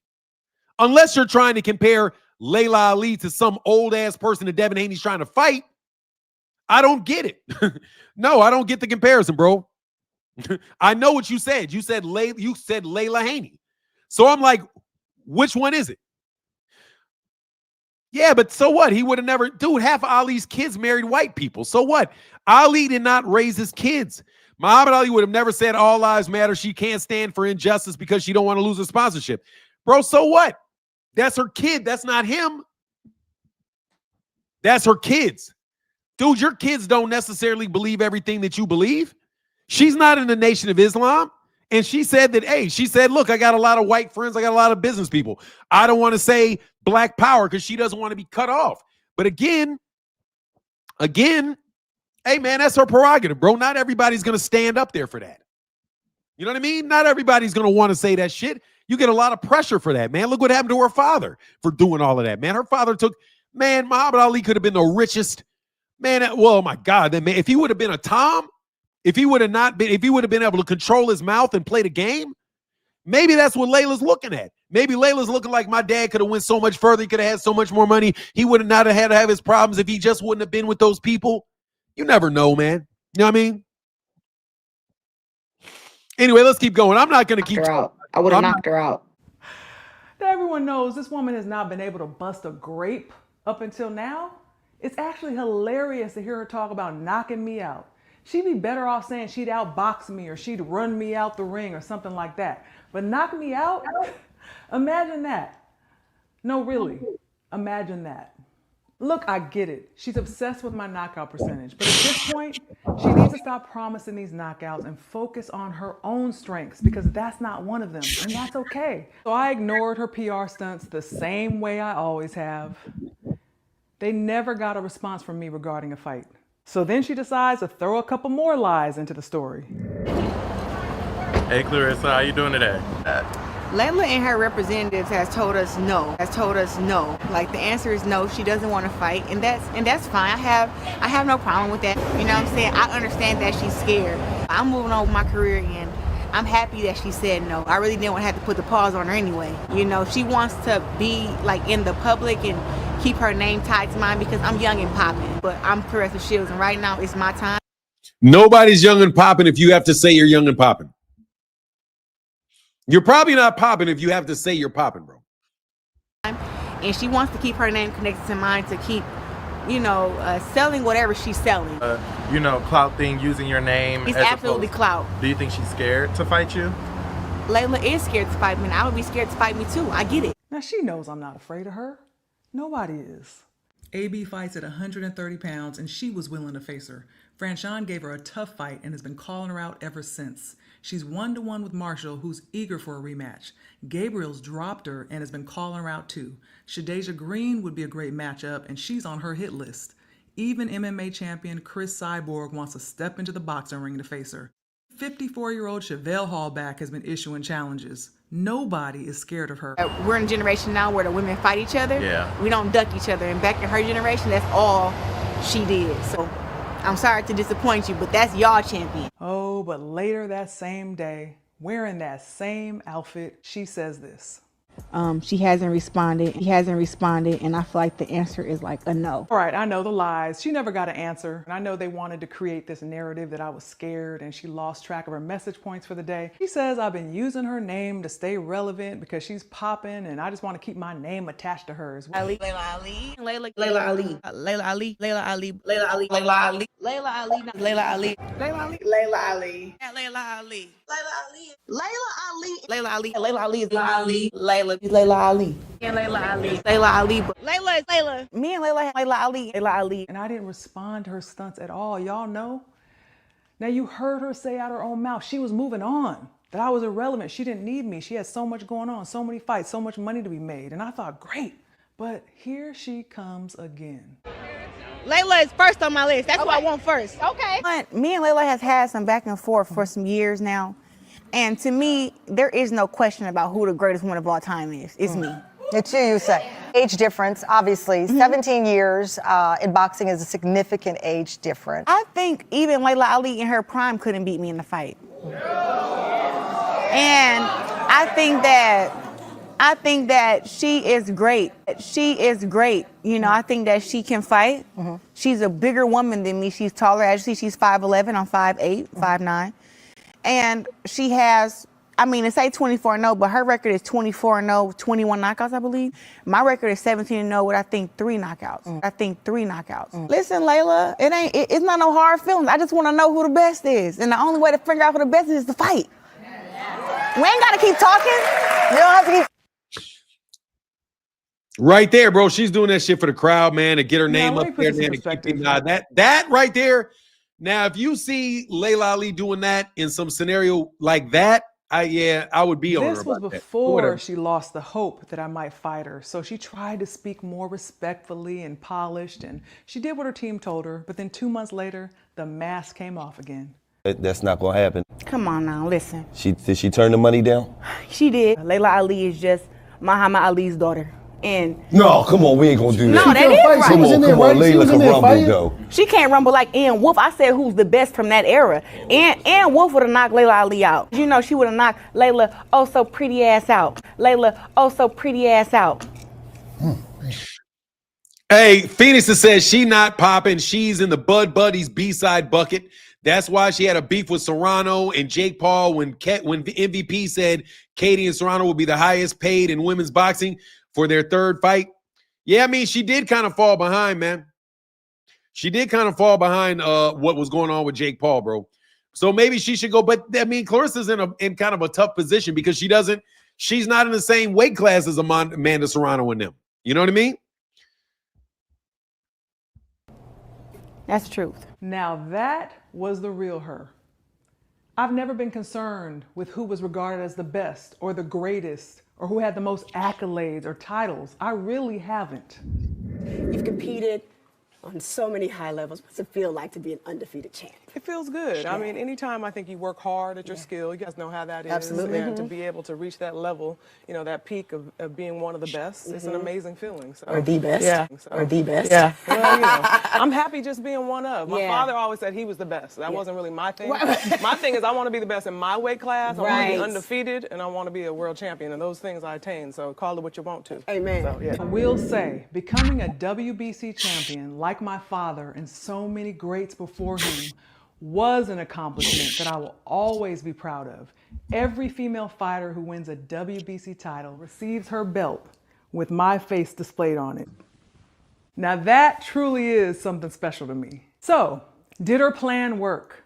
Did she make me mad enough to come out of retirement after 18 years and start training again to make her dream of fighting me and having a big payday courtesy of Laila Ali come true? Absolutely not. After years of blatant lies and vile disrespect, making unsolicited negative remarks about me, questioning the legitimacy of my boxing legacy, and having the audacity to cross the line by disrespecting my deceased father, trying to use his name to discredit his daughter. I told you this shit was gonna come back up. Muhammad Ali would never. Her daddy would never. Her daddy. Don't know her daddy, don't know what her daddy would do, don't know what her daddy wouldn't do. I know her daddy wouldn't appreciate you using his name and throwing that at his daughter, though. Daddy would never. Maybe she don't have that in her genes. She will not be rewarded with the opportunity to share the ring with me or anything else. There's your answer. When I was still active, I held boxing in the highest regard. It's what I did full time. I put all of my energy and focus into it.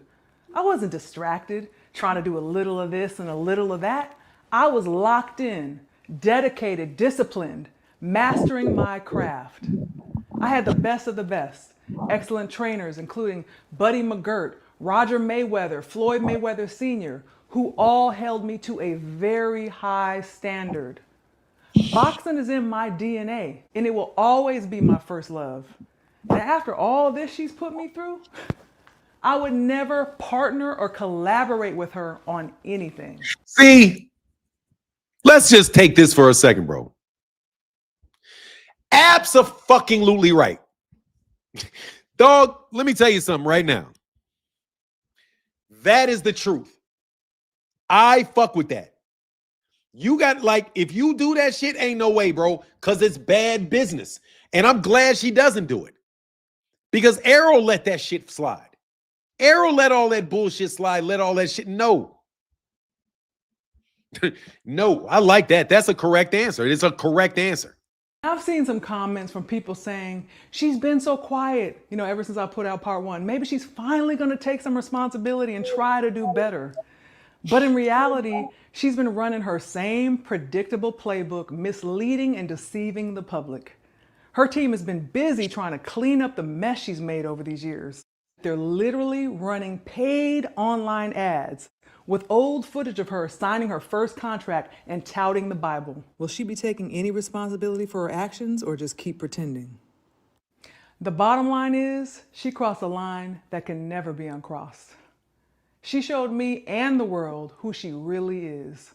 And like Maya Angelou said, when someone shows you who they are, believe them the first time. Now, just as I told her many years ago when she reached out to me for advice and I gave it to her freely, I encouraged her to build a brand on integrity and respect and surround herself with good people. Laila Ali told me to build my brand, a good brand, and a brand that I want to represent and stand for. And she said, have good people behind me who I trust, Laila Ali. As a boxer, I was unapologetically confident and I believed I couldn't be beaten. And I proved it every time I stepped into the ring. As an entrepreneur, I've consistently carried that same mindset forward through the brand and the businesses that I've built from the ground up. Let's get real laser focused for a moment. All started back in 2018 when I went on The Breakfast Club to promote my cookbook. Her record was 8-0 with 2 knockouts. Now remember, she and I were on good terms at the time. I even mentioned her and said nice things about her. Now during the interview, I was asked, would I make a comeback to boxing? I said I wasn't planning on making a comeback and I didn't feel there was anyone out there who would give me a real challenge. That's how I felt. Well, she heard that and got in her feelings because she felt that I should see her as a challenge. You know, her saying, oh, there's not nobody good enough at 168, my weight class, that could give her a challenge when I'm the number one in my weight class. And, you know, I'm just like, you know, nah. I mean, like, I'm the best female boxer that I've ever seen. And, you know, if Laila Ali wants to come back, we can rumble. We can go. You're not going to come back and beat me. You know what I'm saying? Like, this can happen. You know, I just don't like the disrespect. I never used her name to try to be like, you know, try to call her out of retirement. It's basically like she talking about she come out of retirement. She just gonna beat me if she decided to. And people think that I started to beat her. How did the relationship sour? She goes on this interview and says, oh, I would come out of retirement, but there's no one good enough to give me a challenge. So the one thing we both agree on is how this started. Now let me tell you why I didn't see her as a challenge. At the time, I had been retired from boxing about 11 or 12 years. 24-0, 21 knockouts, 5 world titles, right?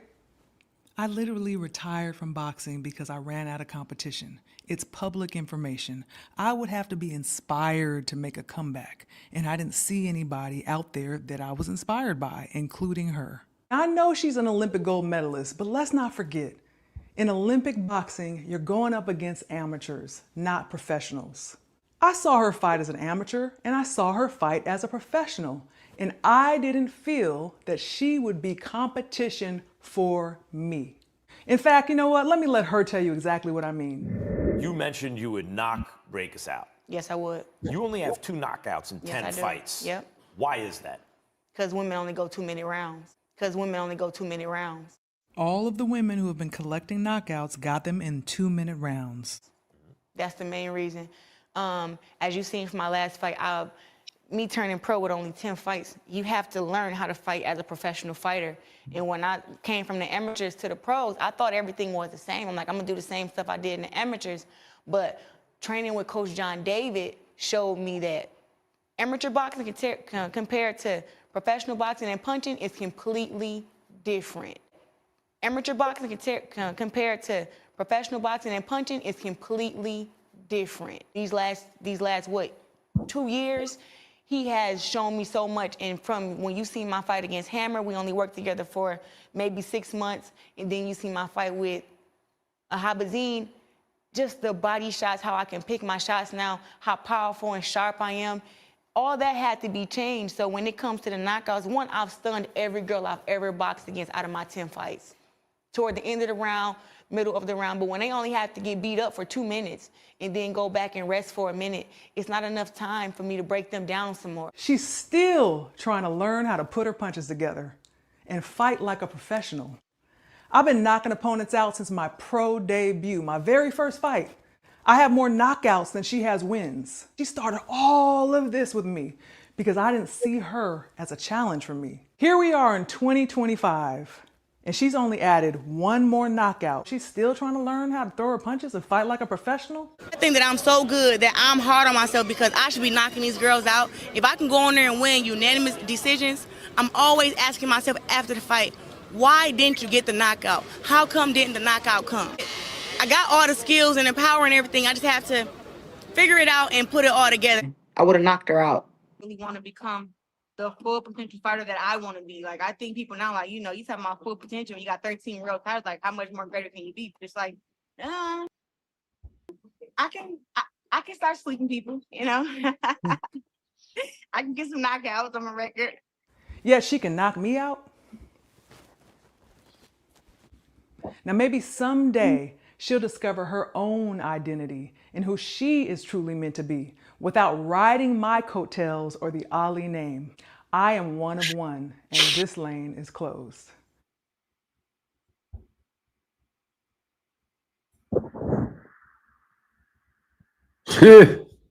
Funny. I did this all myself. There's no camera crew here. There's no script writer. There's no hair and makeup. It's just me and my iPhone and my ring light. My setup. It was worth the simple gesture of creating. You know why I know she's telling the truth? Because she didn't get her volume setting right. She did a very, very good job, wrote that shit out, very, very structured. But she's telling the truth, because the one thing you notice is she didn't get her volume levels together. You know what I'm saying? So like the audio was a little off because it dipped. So yeah, I can believe that was her. Hey, Phoenix Assassin says, we really gonna say we never seen someone lose their fire to do shit and grow out of it? Claressa so big-headed she started beef because she thought Laila's inspiration for boxing should revolve around her. Think about it. Let's watch the words. Hey, man, thank y'all for the support today, bro, for real. And thank y'all for the support while I'm going through this shit with my pops, man. For 9, this was the premise for Rocky 4 when Tommy Gunn challenged Rocky. Oh, that's funny. Yeah, I remember that. Yeah, I remember that. But let's go. A free YouTube page and Instagram page where I can house this content so the truth can live right alongside all the lies that have been spread all these years. I'm not monetizing my pages. This was never about a fight for me. If I would have simply said I wasn't going to fight her in the beginning, no one would have listened to the truth about what's really been going on all these years. I want the same media and blogs and content. Now maybe someday she'll discover her own identity and who she is truly meant to be without riding my coattails or the Ali name. I am one of one, and this lane is closed. Yeah, that's a lot of jealous, man. I mean, it's tough not to be jealous, bro. That's tough not to be jealous. It's got to be tough not to. I did this all myself. There's no camera crew here. There's no script writer. There's no hair and makeup. She funky. Hell yeah, 2 Cents. She being funky. She got her hand on her hip like this. She got the black woman talk going on like this. She funky as hell. She mad. But look, man, you know full well they do this shit. That's why I say Bill Haney, Bill Haney, Bill Haney, Bill Haney. It's the same shit. The hands on the hip, define clad. No, that's that saucy ass. That's that funky. She being mighty funky. She being funky now. Don't lie and say she ain't being my funky. iPhone and my ring light. My setup. It was worth the simple gesture of creating a free YouTube page and Instagram page where I can house this content so the truth can live right alongside all the lies that have been spread all these years. I'm not monetizing my pages. This was never about a fight for me. If I would have simply said I wasn't going to fight her in the beginning, no one would have.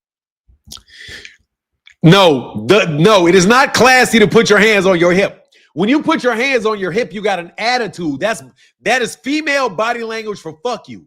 Whenever my wife starts putting her hands on her hips, bro, once a woman starts putting her hands on her hips, bro, that is not a good look for your ass. Hands on the hips, that's not classy. That is just, yeah, I'm about to get your ass. Riding with black is cold against black. What is that? I'm just trying to tell you that I'm not saying that's classy. I'm just saying, look, this with a hand on the hip, she ain't happy about this. Listen to the truth about what's really been going on all these years. I want the same media and blogs and content creators who are exposed to the lies to also see the truth. That's why I released my answer in this format. Thank you for watching and much love to you all. All right, girl. Man, let me tell you something. All right, so what happened with am I at the time? Hands on hip means somebody trying to dominate you. No, look, dog, this body language. A woman has her hands on hip, she got an attitude, bro. She's looking at you like this. She's spreading her elbows out. That's making herself more wide. If she stands like this, she's spreading herself wide, bro. If a dude puts his hands like this, if a dude does this, what you think that means? If a guy is staring at you and he puts his hands up like this, you know that guy's got an attitude with you. If men don't put their hands on their hips for attitudes, if you do something, you probably fugazi. But women put their hands on their hips for attitude. So if you see hands on the hips, dog, that's a natural thing.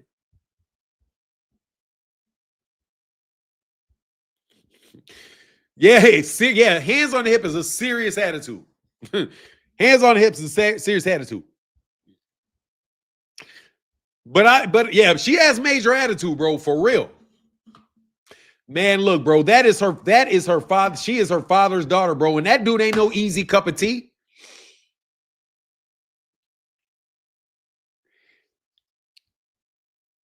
He want to fight if he's standing like that. If you fight like this, bro, seriously, bro, he's ready to go. That shit right there is like, yeah, okay. Because you're protecting your chest, so you already got an attitude like some shit's going on. And your hands are right here to start throwing. When your hands are here, your hands are available to come open right here. You don't have them down by your sides. Yeah, man. Dan talk all kind of shit and was, man, and not the nicest nigga in the world. By the way, he's also, a lot of people thought Muhammad Ali was an asshole. It is what it is. Though, look, so the second half of this, get your comments. This reality TV for boxing, it was fun, though. It's fun. What's up, Bud the Heyman K? That's funny. I'm not enamored with beauty. You can be super attractive yet have an ugly spirit. Funky ass attitudes are not highly recommended. Yeah, I gotta tell you, bro. Well, for some different reasons, I am not attracted to Muhammad Ali's daughter for sure. So no, I'm not attracted to Laila Ali. All I can tell you is that Laila Ali is a pretty woman. She's obviously very pretty. But no, her attitude is not, she's not somebody I would be attracted to be like, oh yeah, let's have a is hee-haw hilarious. Remember the words Ali had for Howard Cosell talking down on his name? What is this? His dad was talking shit and danced and smiled. Yeah, I mean, look, man, honestly, the shit gets old and you get sick of that shit. Laila Ali been taking shots, bro. She has been. And Laila Ali Claressa Shields been taking shots at Laila Ali for 8 years. And Laila Ali did a response to it. And I think it was a very professional response. I agree with 2 Cent that the chick is not everybody's cup of tea. All right. Not everybody's cup of tea. I am sure of it. If you got some, first of all, she's very arrogant. She's very pretty and she fucking knows it. She's very privileged, but she also works hard and she earns everything she deserved. She didn't get in it. Her daddy and nobody else threw her into that ring. Laila Ali decided to get in that ring on her own, bro. And she did a terrific job, bro. Exactly, to block and defend yourself. Your hand is right here. You stand like this, you can be able to get anything. They can't stab you. They have to stab your arm. Shay, it was time to respond to her as an older lady. Man, I did that shit with Blue Blood. Man, I got so fucking sick of Blue Blood, bro. So sick of that dude, bro. So sick of them niggas, man. So sick of them, bro. That you got to respond, bro. I got sick of Bill, bro. I swear, man, you can only go, like, you guys think, the people that do that shit think it's cool. Like, we have this culture, this troll culture on the internet where everybody thinks it's cool to have beef for views. But the problem is that you're going to have beefs all the fucking time. All the time. Like, we got to think about something to be mad about every single solitary day. There's no period of time where we can just be happy about what's going on because you niggas always got to be trying to create some controversy or some drama or some nonsense. Blue Blood said Tank got arrested that night. Tank didn't get arrested, bro. Just making shit up, bro. If you got arrested, where's the charges? It doesn't matter. Man, let me tell you something. Blue Blood is a fucking pond scum. I'll say it, but Blue Blood is like a fucking catfish, a bottom feeder. That nigga's a bottom feeder. You niggas are bottom feeders, bro. That's what you are. And Laila Ali is not behaving like a bottom feeder. But Laila Ali did something where she felt like she had to bring herself down a couple notches because she had to get into a fight with Claressa Shields. And I think she did an actual, said they, the National Enquirer of Boxing, bro. Blue stud. I'm just telling you, man, it's everything, every single solitary day. There's got to be something new to be upset about, something new to be mad about, something new to rage about, somebody that's doing something all the time, bro. Like, they are out to get Gervonta Davis. And if these were charges that got filed by the police, I'll be okay. But all this is a lawsuit. It's an accusation and a lawsuit. And I guarantee you that these channels that are anti-Gervonta Davis are going to add all kind of extra shit to it. Yeah, I'll put a link in there. Yeah, I'm having a good time. I don't want to go too long because I'm not trying to talk bad about shit, bro. Like, for real. Like, dude, it's tough for me to look at this shit, bro. This is a weird experience for me, bro. Like, this is a really weird experience, man. This is just so weird to look at for me. That's so fucking weird, bro. It's so weird. So weird. So weird. It is possible that this all be shit. Jake Paul could be building a narrative. No, I think somebody's going to try to sue Gervonta Davis and get some money out of Gervonta Davis. Gervonta, first of all, let's be respectful of the lady because I never met her. I don't know who she is. Okay? So I don't want to just say off the blue and say, oh, this woman's lying. It could have never happened. It's not possible. Right? I'm not going to do that because I don't know the lady. I don't know her. With his girlfriend, I didn't believe it because she's done it more than one time. She calls 911 and then all of a sudden nothing really happened. Right? But there was a 911 call, so everybody thinks that means that's one instance where Gervonta was accused. She calls 911 another time. They come get him, everything, nothing happens of it. Winds up nothing took place. But that's another accusation. So right before this comes out another accusation. You know what I mean? I'm telling you, they're bottom feeders, bro. They're bottom feeders. Rich, what's the guy's name? Rick Glazer's a bottom feeder. They're the ones that got to literally take the hands. They got to take money out of people's hands, bro. I don't know if they're extorting him. I don't know if they're not. But if he has this fight and it goes away, I don't want to hear it. If he does not get charged for it, I don't want to hear it. You know what I mean? If he doesn't get charged, tell me when he gets charged. If he pays her some money, to shut her up, then okay, tell me he paid some money to shut her up or whatever. But until you file charges on that man, I'm not trying to hear it. Okay? You know, the only serious legal trouble that Gervonta Davis has had is the hit and run accident where he did it. Gervonta Davis got in a car accident. It was proven that it was his car. He did get in a car accident and he did leave the scene. That I know he did. Okay? There's nobody can say he didn't do it. You know why? Because he got convicted of it and he served a sentence for it. He went to jail for it. So if you want to put something on Gervonta, put that on Gervonta. Put the thing that he went to in criminal court. This is civil. I know, Heather, that this is civil. She did not even go to the police. I don't even know if she went to the police. But they didn't file charges on her. She went right to a lawyer to put a civil suit on her to see if she could get some money out of him. And Gervonta's lawyer could say, look, man, let's make this go away, this bullshit. We got a big fight going on. Here's $20,000. Tell her to go away and we won't talk anymore. Okay, $20,000 cash. You know what I mean? Every time with his girlfriend, the charges, they didn't even file charges the second time. The first time the charges were dropped. So if they don't even put charges on him, I'm not trying to hear it. Okay? Claressa should have more respect for Laila Ali. She straight up ran her mouth way too much and twisted and turned shit. Laila carries huge legacy, and the legacy has to be respected. Let me tell you, man, she don't gotta like Laila. I'll disagree a little bit about that. Laila Ali Claressa Shields does not owe Laila Ali anything but to not mistreat her. You know what I mean? She went to a lawyer that's about money. Exactly. Sue him. We can get some money. That shit.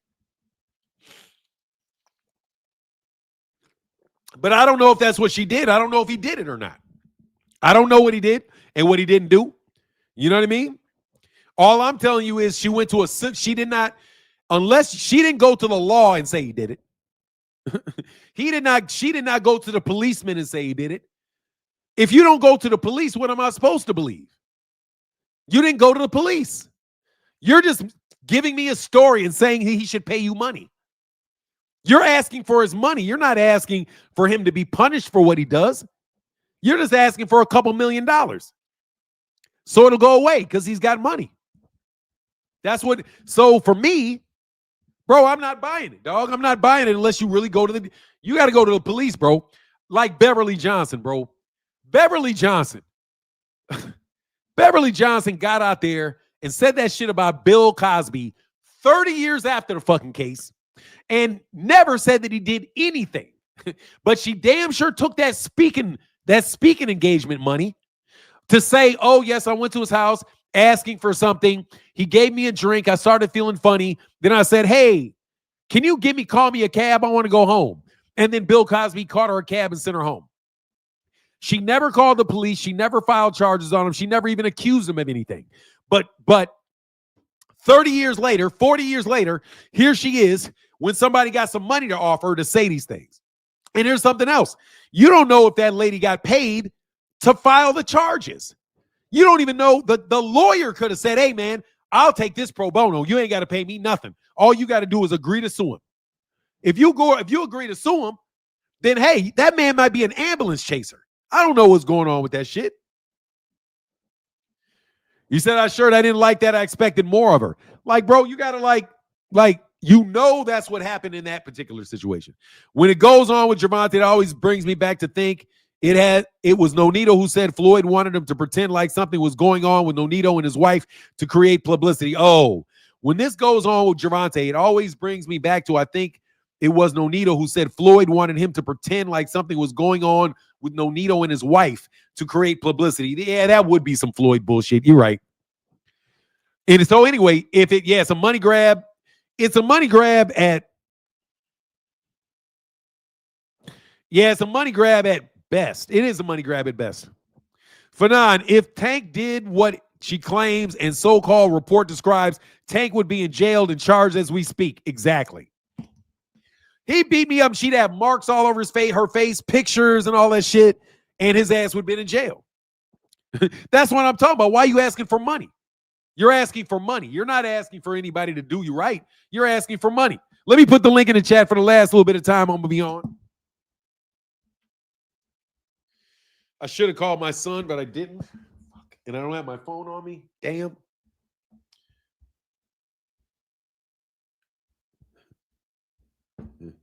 Hell yeah. Stay at home and don't go out after dark. He said it was at a big club and nobody called the police. Exactly. Stay at home and you'll be protected. Hell yeah. I'll be sitting in my backyard watching police drive by my house. Man, this clown was following me around with a goddamn cop car and an ambulance. I know these niggas are trying to set me up. These niggas can't put me in jail, so they follow me around with ambulances. So they go, maybe he's not acting right. Hey, Martin is speaking a little out of tone. Maybe we can get him put in the hospital. That type of dumb shit. The niggas doing, bro. No bouncer at those places would allow that shit to happen. That shit's crazy. He snatched her out the club, drug her, and beat her up. What up, King of Hayden? Yo, happy Friday. Chilling, brother. What up, man? Happy Friday. So, man, I was glad. I think this second video Laila did was better than the first one. Because, she was a little more comfortable for sure. Yeah, but even there, like, see, looking at the comments, like, for me, I'm just looking at it like this. Like, everybody is more focused and concerned about how Laila is portraying herself and how she comes across than the shit that actually happened. Because they operated from emotion instead of listening to the shit. Like, Laila clearly said she's not thinking about coming back. But if someone's talking about 15 to 20 million, she'd have to think about it. Because who wouldn't? Like, somebody come to you and say, hey, do you want 15 to 20 million dollars to do this shit? You'd have, like, any reasonable person would at least think about the shit. Any reasonable person would at least think about it, because 15 to 20 million, shit, that's 15 to 20 million more than you got right now. Who wouldn't? So when she say that she's thinking about it, and also corrected the reporter to say that she's not interested in coming back, like, that's the thing. Like, how does Claressa twist that she's not interested to think about it and assume that she's the somebody in question, even though Laila corrected the reporter? Like, that's the shit that's crazy to me. And think about this, like I said in that last super chat, how are we going to act?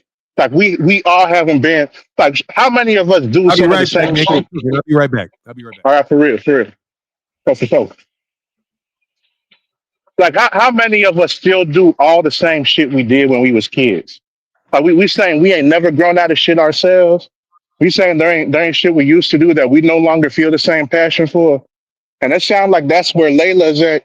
When in all these interviews, she keeps saying she's not interested in making a comeback. She's not doing that, all this and that. And somehow, we supposed to believe that it's disrespectful of Layla, or Layla challenged Claressa in some way because Layla's inspiration or desire to come back to boxing should revolve around Claressa Shields. That's basically what everyone's saying. If they mad at how Layla handled this situation. That's crazy because we over here talking about how we feel somebody's supposed to respond. Like, okay, if somebody been dragging your name for 8 years, well, you're not gonna have an attitude about addressing them. You're gonna be smiling off friend. Oh my goodness, it was so kind the way she been talking shit about me for 8 years. I'm just flattered. It made my day. This shit made me jolly. Like we mad about her having her hands on her hips. Come on now, y'all. Come on, like shoot, somebody talk shit to you for 5 seconds. You're not gonna have an attitude with him. Think about for 8 years. That's the whole situation. Like everybody talk about they both doing this, they both doing that. It's a conflict. When a conflict starts, of course both sides is gonna be fighting. Of course it's gonna be ugly because I've never seen a fight that been pretty. Actually, even Devin running around Ramirez wasn't pretty. Even though nobody got hurt, this shit was ugly to watch. But like we over here talking like when a conflict is started, there's a way for it to look pretty. Like what it comes down to is one side started the conflict. That's the way it is. And any conflict, it don't just happen out of nowhere. One side started it. And it don't matter if she want to talk about how Claressa felt or how she perceived it. Like what matters is what actually happened, not the feelings or perception. What actually happened. Layla saying she would think about coming back is not the same as saying she will absolutely come back. Layla saying that if somebody offered her 15 to 20 millions is not the same way as saying if Claressa herself offers 15 to 20 million. Layla saying, I'm not interested in coming back does not mean I am going to come back and fight Claressa Shields. Everybody took it that way, and that's how this beef started. That's why me personally, I'm calling it fake beef. Because how you twist something around that much, that's the same shit the Haneys do. That's the same shit all the Bud Buddies be doing. How do all these beefs start? And this ain't got nothing to do with Claressa and liking her or not. Like, be real, y'all. You don't have to like someone or not like them to look at this bullshit. Like Layla in both videos pointed out each and every interview, each and every inconsistency, each and every point of hypocrisy. Claressa Shields did her video and didn't touch on none of that. She talked about Ronda Rousey. She talked about Black Lives Matter. She talked about Colin Kaepernick. Like, come on. Come on. She didn't attack not one of Layla's points and show an inconsistency in them. But Layla did the same and broke down each and everything Claressa said and had the arrogance to go ahead and do it. 2 Center Rick Tim, if you want to come up, because I know y'all big Claressas. I'm still listening to you, brother. Keep on cooking, bro. Oh, for sure. For sure. But that's what I'm saying. Like, me personally, it don't matter how you feel about Claressa. It don't matter how you feel about Layla. All right? This is a conflict that started, and this is from Claressa Shields feeling like, for some reason, Layla saying that she don't feel inspired to come back to boxing means that she's disrespecting her. Like that's it. I don't see any world where it makes sense that Claressa Shields should be upset because a person doesn't have inspiration or any fire or motivation to come back and do something they've been out of for over 10 years, almost 20 years at this point, because Layla retired in 2007. 18 years Layla's been retired. And Claressa is mad that she's not the reason that Layla should feel inspired to come back to the sport. Like, come on, y'all. Come on. If this was like some of that bullshit Bill and Devin was doing, like if this were Devin Haney right now, calling out Floyd Mayweather, doing this exact same thing, we would all be on Devin's ass. I don't see why we should make an exception because of Claressa Shields. I don't. I do not.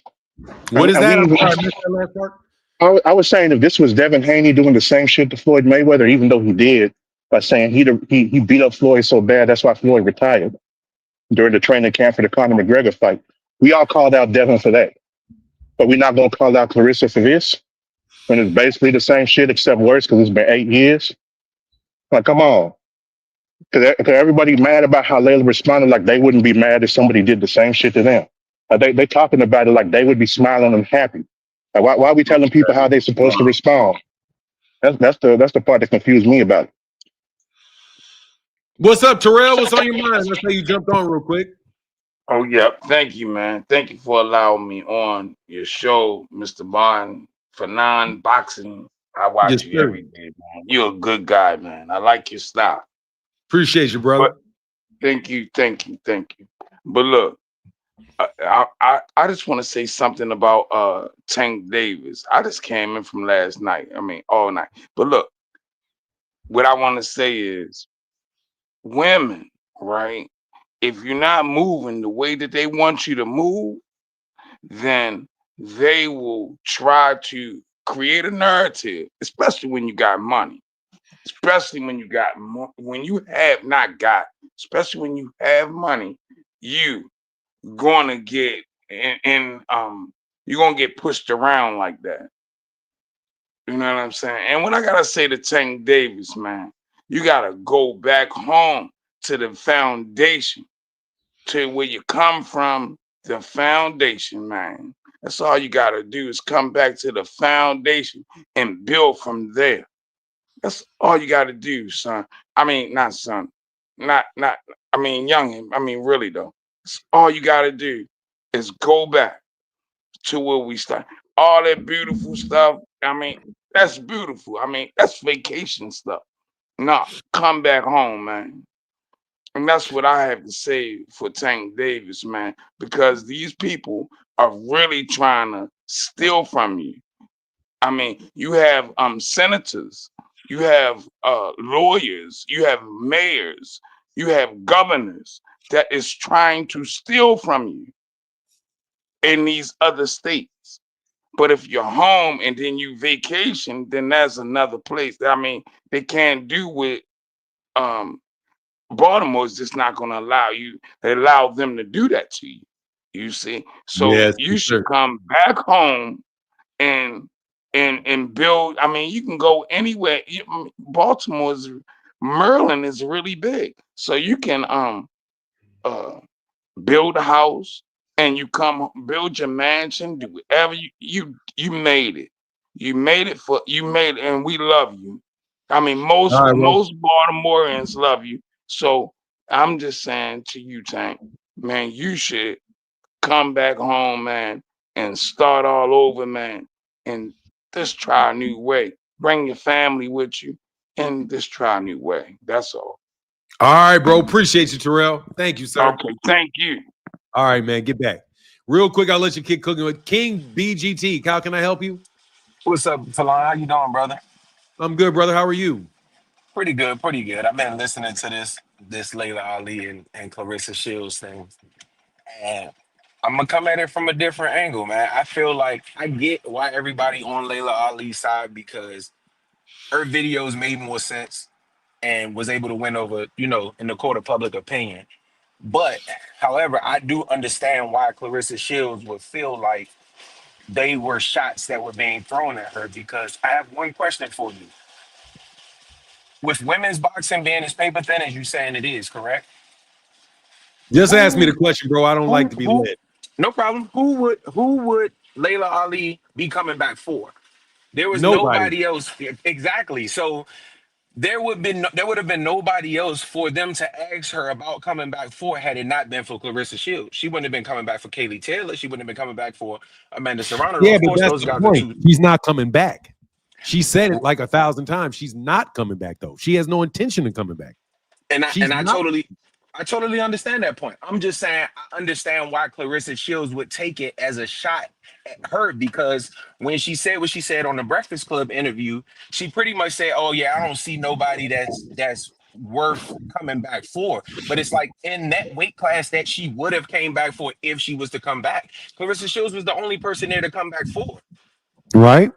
So, I get, like, once again, I do agree that Claressa Shields had a stupid comeback. I agree to her parts to come to her clapback was dumb. It didn't make sense. So going into her amateur career and all of that stuff, it was stupid. But I do understand why she felt like the shot was thrown at her, because there was nobody. It's no different than if Blue Blood say something. He don't got to say Fanon name for him to know you, for you to know he talking about you, right? I mean, I don't listen to that nigga, but somebody will tell me. I get your point, though. Right. So that, and once again, I'm not defending Claressa, because I do think in the court of public opinion she got her ass fried. I'm sorry, no disrespect cursing, but I do think she got torched. But I do want to say that I understand why she felt like those shots were being thrown at her. So I don't want people to think she just out here being delusional, because as a competitor, you know when somebody being funny. That's it. That's my piece. Yeah, I mean, I can feel you. I feel you on that. I mean, she gonna have an attitude because Laila Ali did say she didn't think she was a challenge, and Correct. Laila Ali said in that video that she still don't think she was to be a challenge because she says you don't know how to punch. You fight like an amateur. But yeah, Right. I get it for sure. And Laila making it seem like Claressa just took it as she made it seem like Claressa was just making it about herself. But I actually think it was about Claressa. It would have been nobody else to make it about. So I'm just coming at it from that standpoint because I want people to see it from a different standpoint. Because I know when the majority is going with something, normally everybody jump on the bandwagon. They never see it from a point of view where Claressa could have felt like it was a shot. And once again, they both agree where it started from, which was that interview. So I can see why she felt that way and probably why she led it on. And every time you think about it, or if they got 15 million, well, if who got 15 million? We damn sure ain't talking about Shadesha Green or Franchon Desern Cruz. So it's only one person to be talking about. No, she said for anybody for me, she's not getting $15-20 million for Claressa. No. Right. I'm talking about when she made the statement, when she still, said if anybody has 15 to 20. I get what you're saying, but to be fair to Laila, she literally stopped the guy. Right. On the rumor and said, no, that was not about Claressa Shields. I said that I would, if somebody called me with 15-20 million, I would have to consider it. But even then, she said consider. She didn't say that she would fight, but it's reasonable, though. I will tell you this, I'm on your point. Not everybody is a discerning listener. Right. Not everybody is going to hear that little, like the subtle distinctions that Laila makes. Right. Claressa Shields probably not going to pick those up. And a lot of times people feel pick them up. Like when you say, oh, she said this. But what Claressa really means is she meant this. Right. She doesn't mean she literally said it. She just said she meant it. Because as I talk to people a lot, when people, oh, you said this, and then I will respond, no, I didn't say that, because they're trying to give me a summary of what they think I meant. Right. So I think there's a lot of miscommunications going on. To your point, I do. Right. Yeah, and like I said, man, I think Laila is absolutely right in what she's saying. I just don't want people to feel like, oh, Claressa's delusional. Nah, we know why she felt that way, especially if you're a competitor. And if you at the top of the sport and in that weight class, 9 times out of 10, you talking about me. Ain't nobody else to talk about. But that's all, man. I appreciate the time. I appreciate you allowing me to come up, man. Thank you so much. Yeah, man, I appreciate you coming by, bro. I appreciate the other perspective, man. Come back again, man. It was a good conversation. Yes, sir. Have a good one. All right, brother. Get back, man. Phoenix, what's your take? My take is I understand that because I play sports like all the way up until I got osteoarthritis. But I done played, first sport was soccer. After that, I did basketball. Then I did taekwondo. Then I got into football, then boxing, did a little bit of wrestling, but didn't like it. And then I just stuck to boxing after that. And like for me, it's like, okay, you remember what Ray Leonard said about Floyd Mayweather, right? It's like, oh, well, Floyd feels he would beat me, and I feel that I would beat him. Like if you a competitor, if you're in boxing, what are you doing it for? If you don't feel like you're the best or that you're gonna beat every challenge that's in front of you, that's one way to look at it. Ray Leonard didn't look at that as being disrespectful or a call out. He looked at that as competitive spirit, that that's what he had. So like, and it goes back to the whole feeling of feeling what happened versus what actually did happen. Like feeling like, oh, this is a personal attack versus what Layla actually said. And that's the whole problem with Claressa Shields, because it's like, okay, like saying that you don't think there's any competition for you, and you're not motivated, you're not inspired. That's what Layla said. She ran out of competition, and she don't feel inspired to come back, and none of that. Like even if you want to take competition out of it, if somebody has lost their desire to do something, then after that it don't matter. So what? She's not supposed to say like, oh yeah, Claressa Shields is doing great things. Like, yeah, I don't really have the desire. There's nothing that inspired me to come back. Nobody I feel would be a challenge. And it's like, yeah, I've heard some great things about Claressa Shields. I've seen what she's done. Like, okay, that's supposed to be a challenge. Like, yo, she's saying that she's tired of boxing, pretty much, had no competition. At the same time, she's acknowledging what somebody else is doing.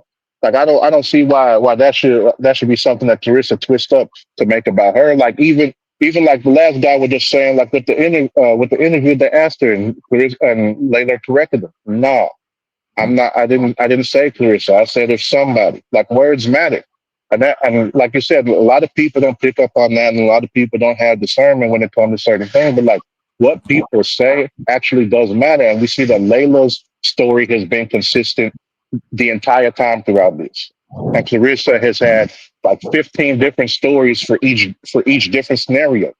Like the whole scenario about sparring, a bunch of different stories. The whole scenario about the 15 million and Layla coming back, whole different story. Like why?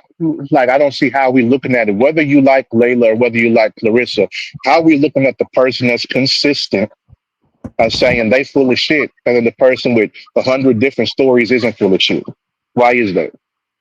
Like people need to just go ahead and brush their bias out the way for whether they like Layla or Claressa and ask that question. Why are we saying that consistency is bullshit and inconsistency is real? I really don't get it. Do you hear a lot of people defending Claressa on this? True, it's like 50-50. Like we got 50. I feel like it's 50% of people like. Man, let me tell you, 50, if it seems like it's 50-50, it's because it's 50-50 bots. Ain't no 50-50 on this shit. Claressa Shields look crazy as fuck. The only thing you can really do is kind of co-sign a little bit with with Layla, because with Claressa, because yeah, like the former caller said to me, yeah, I can understand how you would have. That's your. Let me put it this way. All right, so like my brother said something about my father, and he said, yeah, my father's the only person I ever looked up to. And when he said that, I'm listening to him, and I think to myself, nigga, I'm in the room with you. How are you going to tell me that he's the only person you looked up to, which means you must think you're better than me? Like, that's how my mind went right off the fucking bat. You know why? Because I'm a fucking narcissist, and I have to fucking work on that shit. You know what I mean? Like, sometimes I'm not a narcissist, really. Sometimes you can be a little bit narcissistic, and you make everything about you. Claressa Shields' ego, and you guys are basically supporting it. If somebody else was supporting, the guy said she's always going to think the person is talking about her. Yeah, bro, but even if you think she's talking about you, that doesn't excuse the fact that you're trying to use this as a marketing mechanism for yourself. And I absolutely believe Claressa Shields gets more out of this argument than Laila Ali does. Laila Ali is not going to be winding up selling anymore. No, people are not going to be tuning into her cooking show because she's beefing with Laila Ali. They're not going to be buying her spices because she's beefing with Claressa Shields. It's Claressa Shields' fight and name that's going to get the name recognition out of that, because she's the one that has her name in the paper when she's not even fighting. So man, I think on one side, I can understand the healthy competition between human beings, without a doubt. I can understand that. And I can understand how people that think highly of themselves, it's very easy for you to think somebody else disrespected you. Kind of like kids in Kansas City. You can't step on a little kid's shoe in Kansas City. They want to fucking kill you for stepping on a shoe, right? So Claressa Shields to me, it looks like Claressa Shields got that mentality. You can't say anything about her where she's not going to get offended by it, where she doesn't think that's disrespectful to her. My wife used to work with little kids in grade school in Kansas City. That's the story I was telling you. And one of the things that they really had to work on was the fact that if a little black kid is walking down and you scuff their shoe, they have been trained by their parents to beat the shit out of you for scuffing their shoe. Because that's disrespectful. How you going, man, these my new shoes. Don't you see my shoes is white? And they all want to fight over it. In all kind of black neighborhoods, man, what's happening? Pop, pop, pop. Over what? Oh, you talked to my girl. You did this. People die in black neighborhoods over little itty bitty shit. So when I'm looking at Laila, when I look at Claressa, I just see somebody that's reactionary, just like those little kids are reactionary anytime you ever brush against their shoe, because everything is disrespectful to them, because honestly, they live a life where people are disrespecting them all the time and not caring about their interests all the time. That's what Claressa looks like to me. She's pissed off at anything anybody says about her, and she uses that as her own motivation. Same thing as Terrence Crawford. You can't, man, I said Terrence Crawford was the #1 pound for pound fighter like 5 billion times. And this nigga throws a fucking conniption fit over anything that I would say that he don't like. He doesn't hear any of the good shit. He only hears that bad shit. That's it. No. You can say he was a troll. I'm not saying the kid. Look, if you can make a legitimate argument, to me, I don't care if you're a troll or not, because you got a legitimate argument that you can make and I can respond to it. I know that somebody could come over here and try to let me help out Claressa. Let me help out Claressa, because there's a lot of people watching this right now. So yeah, I'm sure somebody, Claressa, I'm surprised. I know Claressa's listening to this right now. These people know, they're here. So, but at the end of the day, bro, Claressa Shields, you should shut the fuck up and go fight somebody. And it's not Laila Ali's fault. Not Laila Ali's fault that she's 48 years old, that she doesn't fight in the same era as you. Also, she does not have to like you as a fighter. She can think that you throw punches like an amateur, and that's why you got 3 knockouts. She has the right to look at you and say she don't like you. Just like you got the right to look at her and say you don't like her. But the question is, are you using this honest dislike as a means to mistreat Laila by dragging her name all over the fucking place and accusing her of doing things that she didn't actually do? Now, when you can clarify and say, oh, okay, I understand that Claressa may have missed some of the subtleties of Laila, she might have. And she also might have a very big pride and feel like that's disrespectful. Okay. But you're still being an asshole about the shit. You're still saying things about Laila that are not true, because Laila never said she would fight you for $10, $15 million. She never said it. And the fact that yeah, it's reasonable for me to imply it. Yeah, but you're still implying it. She didn't say it. And she was being very specific in not saying your name. You know why? Because she had no intention on fighting you. That's why she didn't say your name when she said somebody.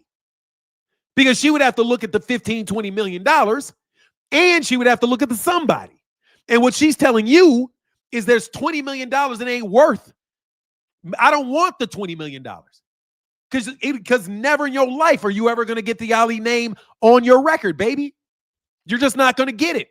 You want it on your name. You want to say you whooped Laila Ali. That would be the biggest career win of your career. And I understand where 2 Cents coming from. And I understand where Rick Timms is coming from. But let's not lie. The biggest fight that there is in boxing for Claressa Shields is Laila Ali. She's the only woman that is near her size on the planet that Claressa Shields can make $1 million fighting. So let's not forget that that Claressa has financial incentives, because there's nobody near her weight and size that she can make any money off of. I don't care. You can't name a single fighter in boxing that is a bigger fight for Claressa Shields than Laila Ali is. Which is why I blame Bill Haney. That's why I blame Bill Haney. Because this is a strategic targeting of the person that, if she was a fighter, would be your biggest fight. She's bigger than you. She's taller than you, so she's in your weight class. She's already got a very big name. Her picture's on the WBC belt. Her father is a super famous boxer. But you're trying to tell me that you don't see any dollar signs behind that, Claressa?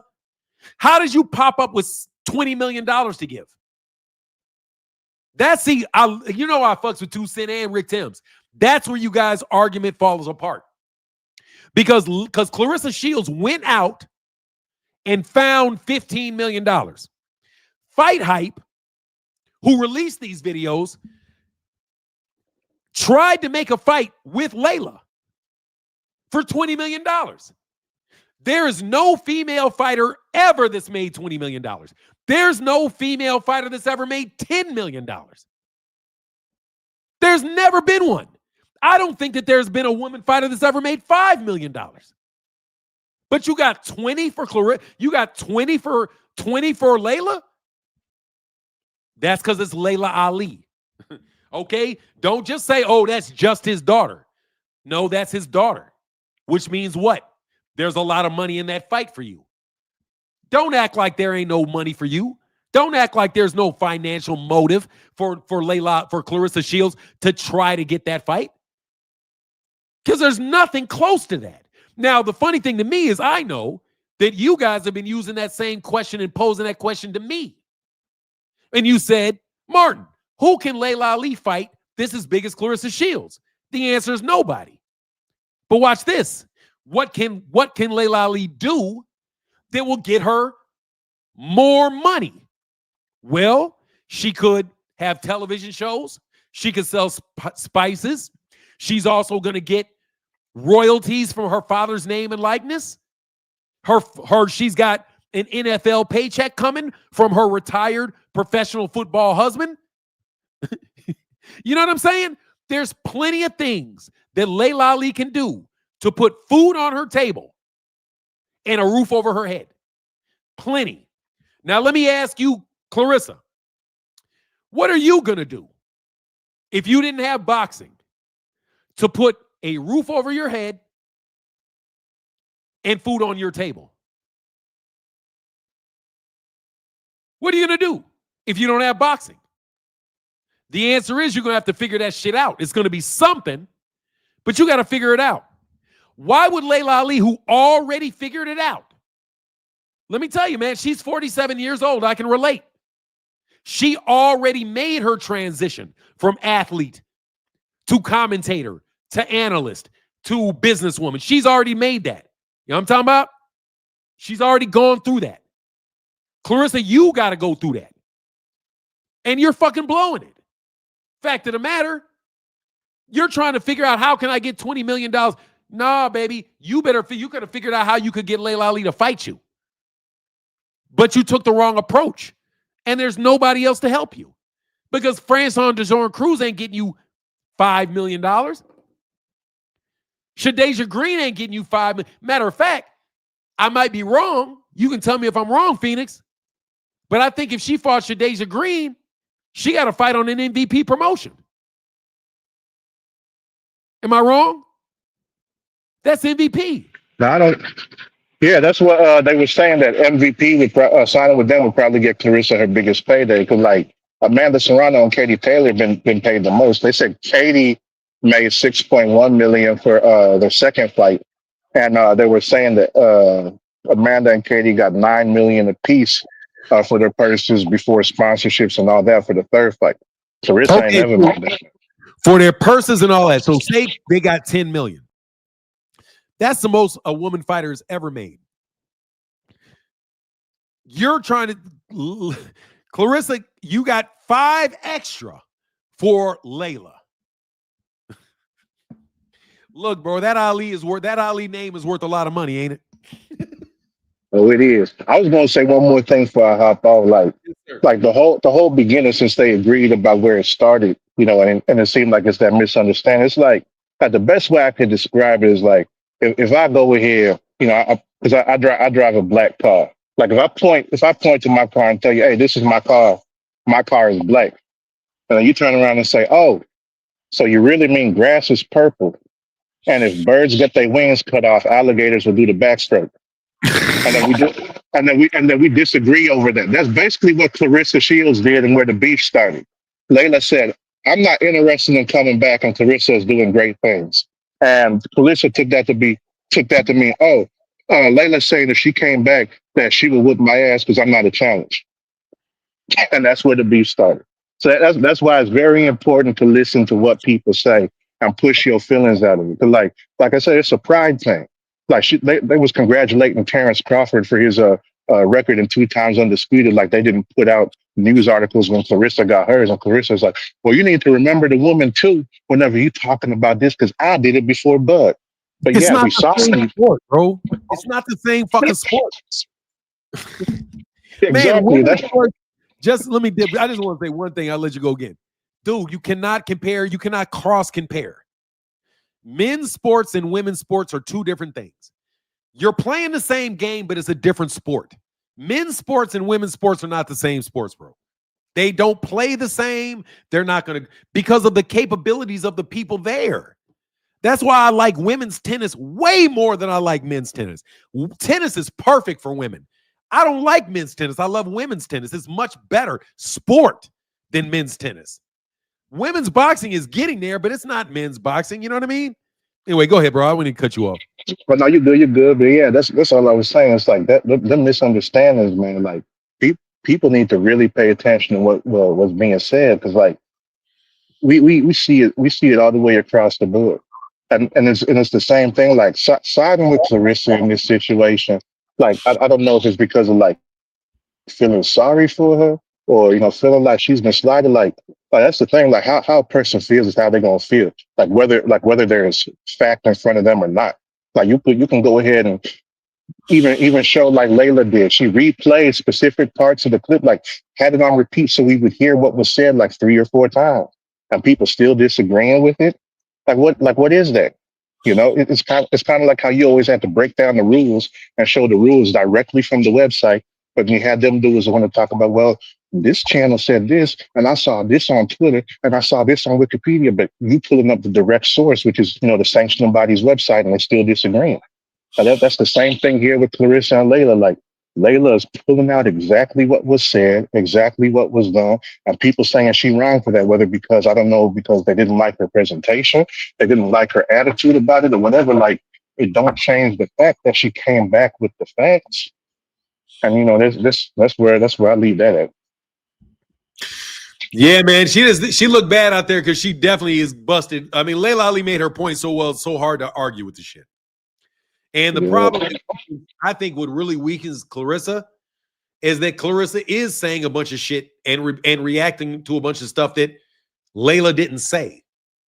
So even though like 2 Cent, and I'm with 2 Cent, because 2 Cent is looking at like what Layla's thinking.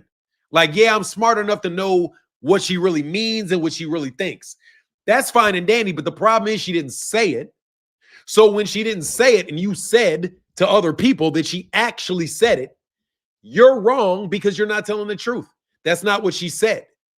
Claressa Shields, Laila Ali could be I just told my mom about this shit. I was like, look, Laila cocky as fuck. Arrogant as fuck, without a doubt. Cocky, arrogant, the whole nine. I see it in her. But the fact of the matter is she ain't out there lying. I don't care how nice a person is somebody if they're lying. You know what I mean? Y'all love certain YouTube channels because they're nice guys. They act like they're from the neighborhood. They got their goofy ass fucking urban outfit that some fucking director told them to put on. And you feel like they're your brother.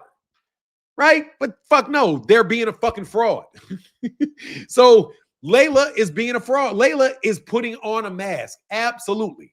Absolutely putting on a mask. But the only problem is Clarissa, just because you may be more likable, you do not get to put words in her mouth, and you are clearly manipulating the situation in a way that brings attention to you for no benefit for her whatsoever.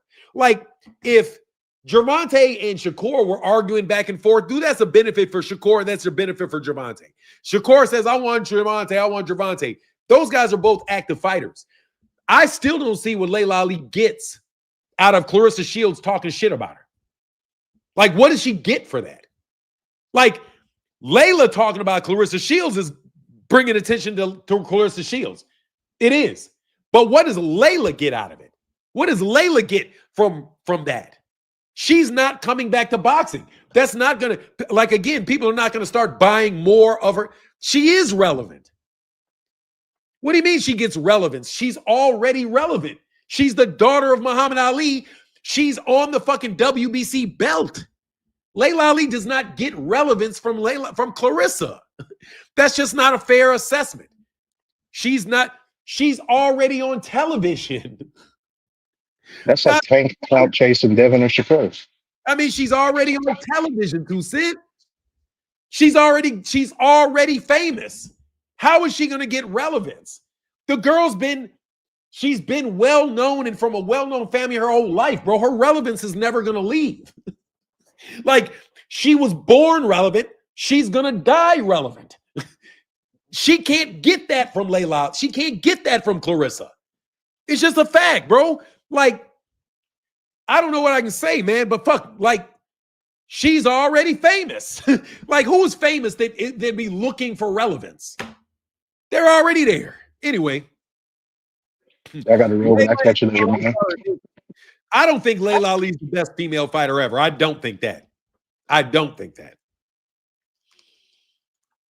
Go ahead, King of Hayden. I know you wanted to say I was running too much. Oh, no, you good. I'm going to say, like, I got to roll, but I'll catch you later. All right, brother. Get back with you, man. Peace. Yeah, man. Anyway. Damn. Let me check these cash apps. I think somebody. Who do you think is Fanon? Who do I think is what? I don't think that anybody. I think Claressa Shields is the most accomplished female ever. Claressa Shields is. The only problem is, I don't think there's enough history in women's boxing for us really to say who's better, we don't really know because there's not enough history. Women's boxing, like literally, dude, that women's boxing was a fucking sideshow. It was like at freak shows and shit. You know, next to the bearded lady was the woman that boxed. Women's boxing is nowhere near as competitive, nowhere near as deep as men's boxing. So for you even to call yourself the greatest of all time, I mean, you're really calling yourself the greatest of the last 20 years. That's what you're saying. Claressa Shields can't say, I'm the greatest woman of all time. I mean, bro, women were not boxing in the 1800s, 1900s, the 20th century. They weren't boxing. There's nobody for you really to compare yourself to. The people that are eventually going to be able to claim that are going to be when there's, 500 women in the heavyweight division, 500 women in the middleweight division. You know what I mean? Where there's like real numbers of fighters fighting.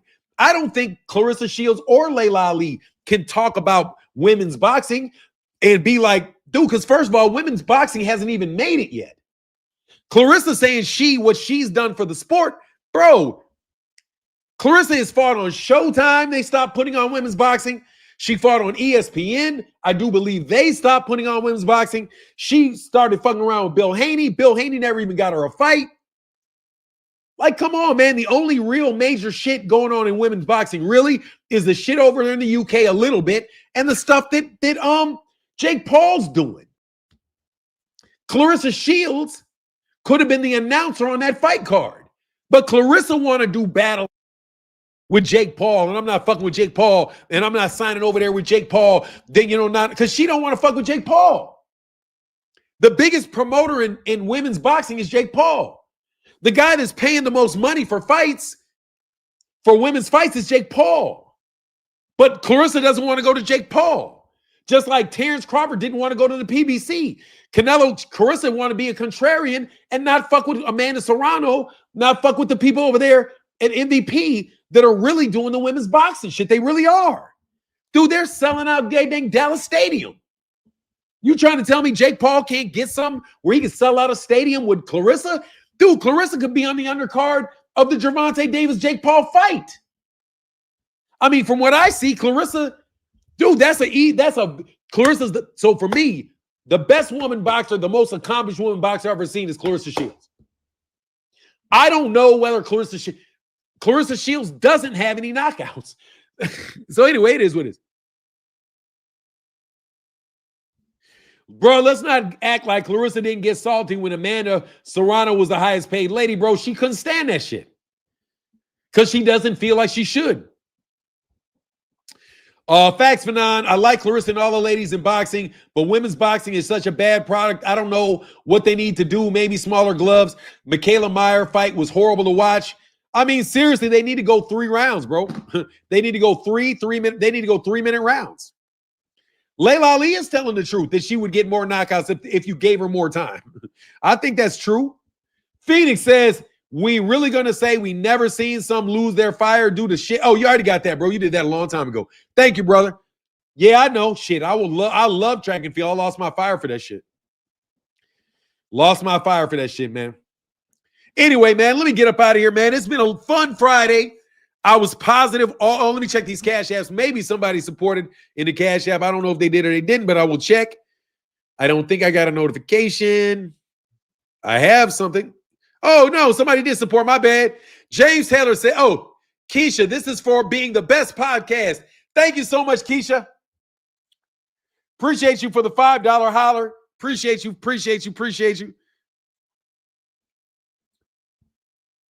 And Terrence Young said, no Ali slander to Haney. Hell no.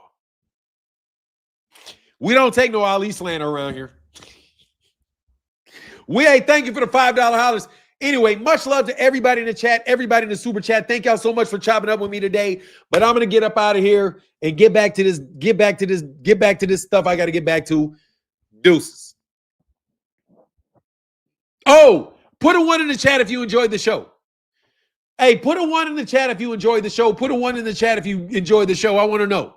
I was trying to be more interactive and I was trying to be more positive. Was I being positive today? Was I being balanced today? And did you enjoy the show today?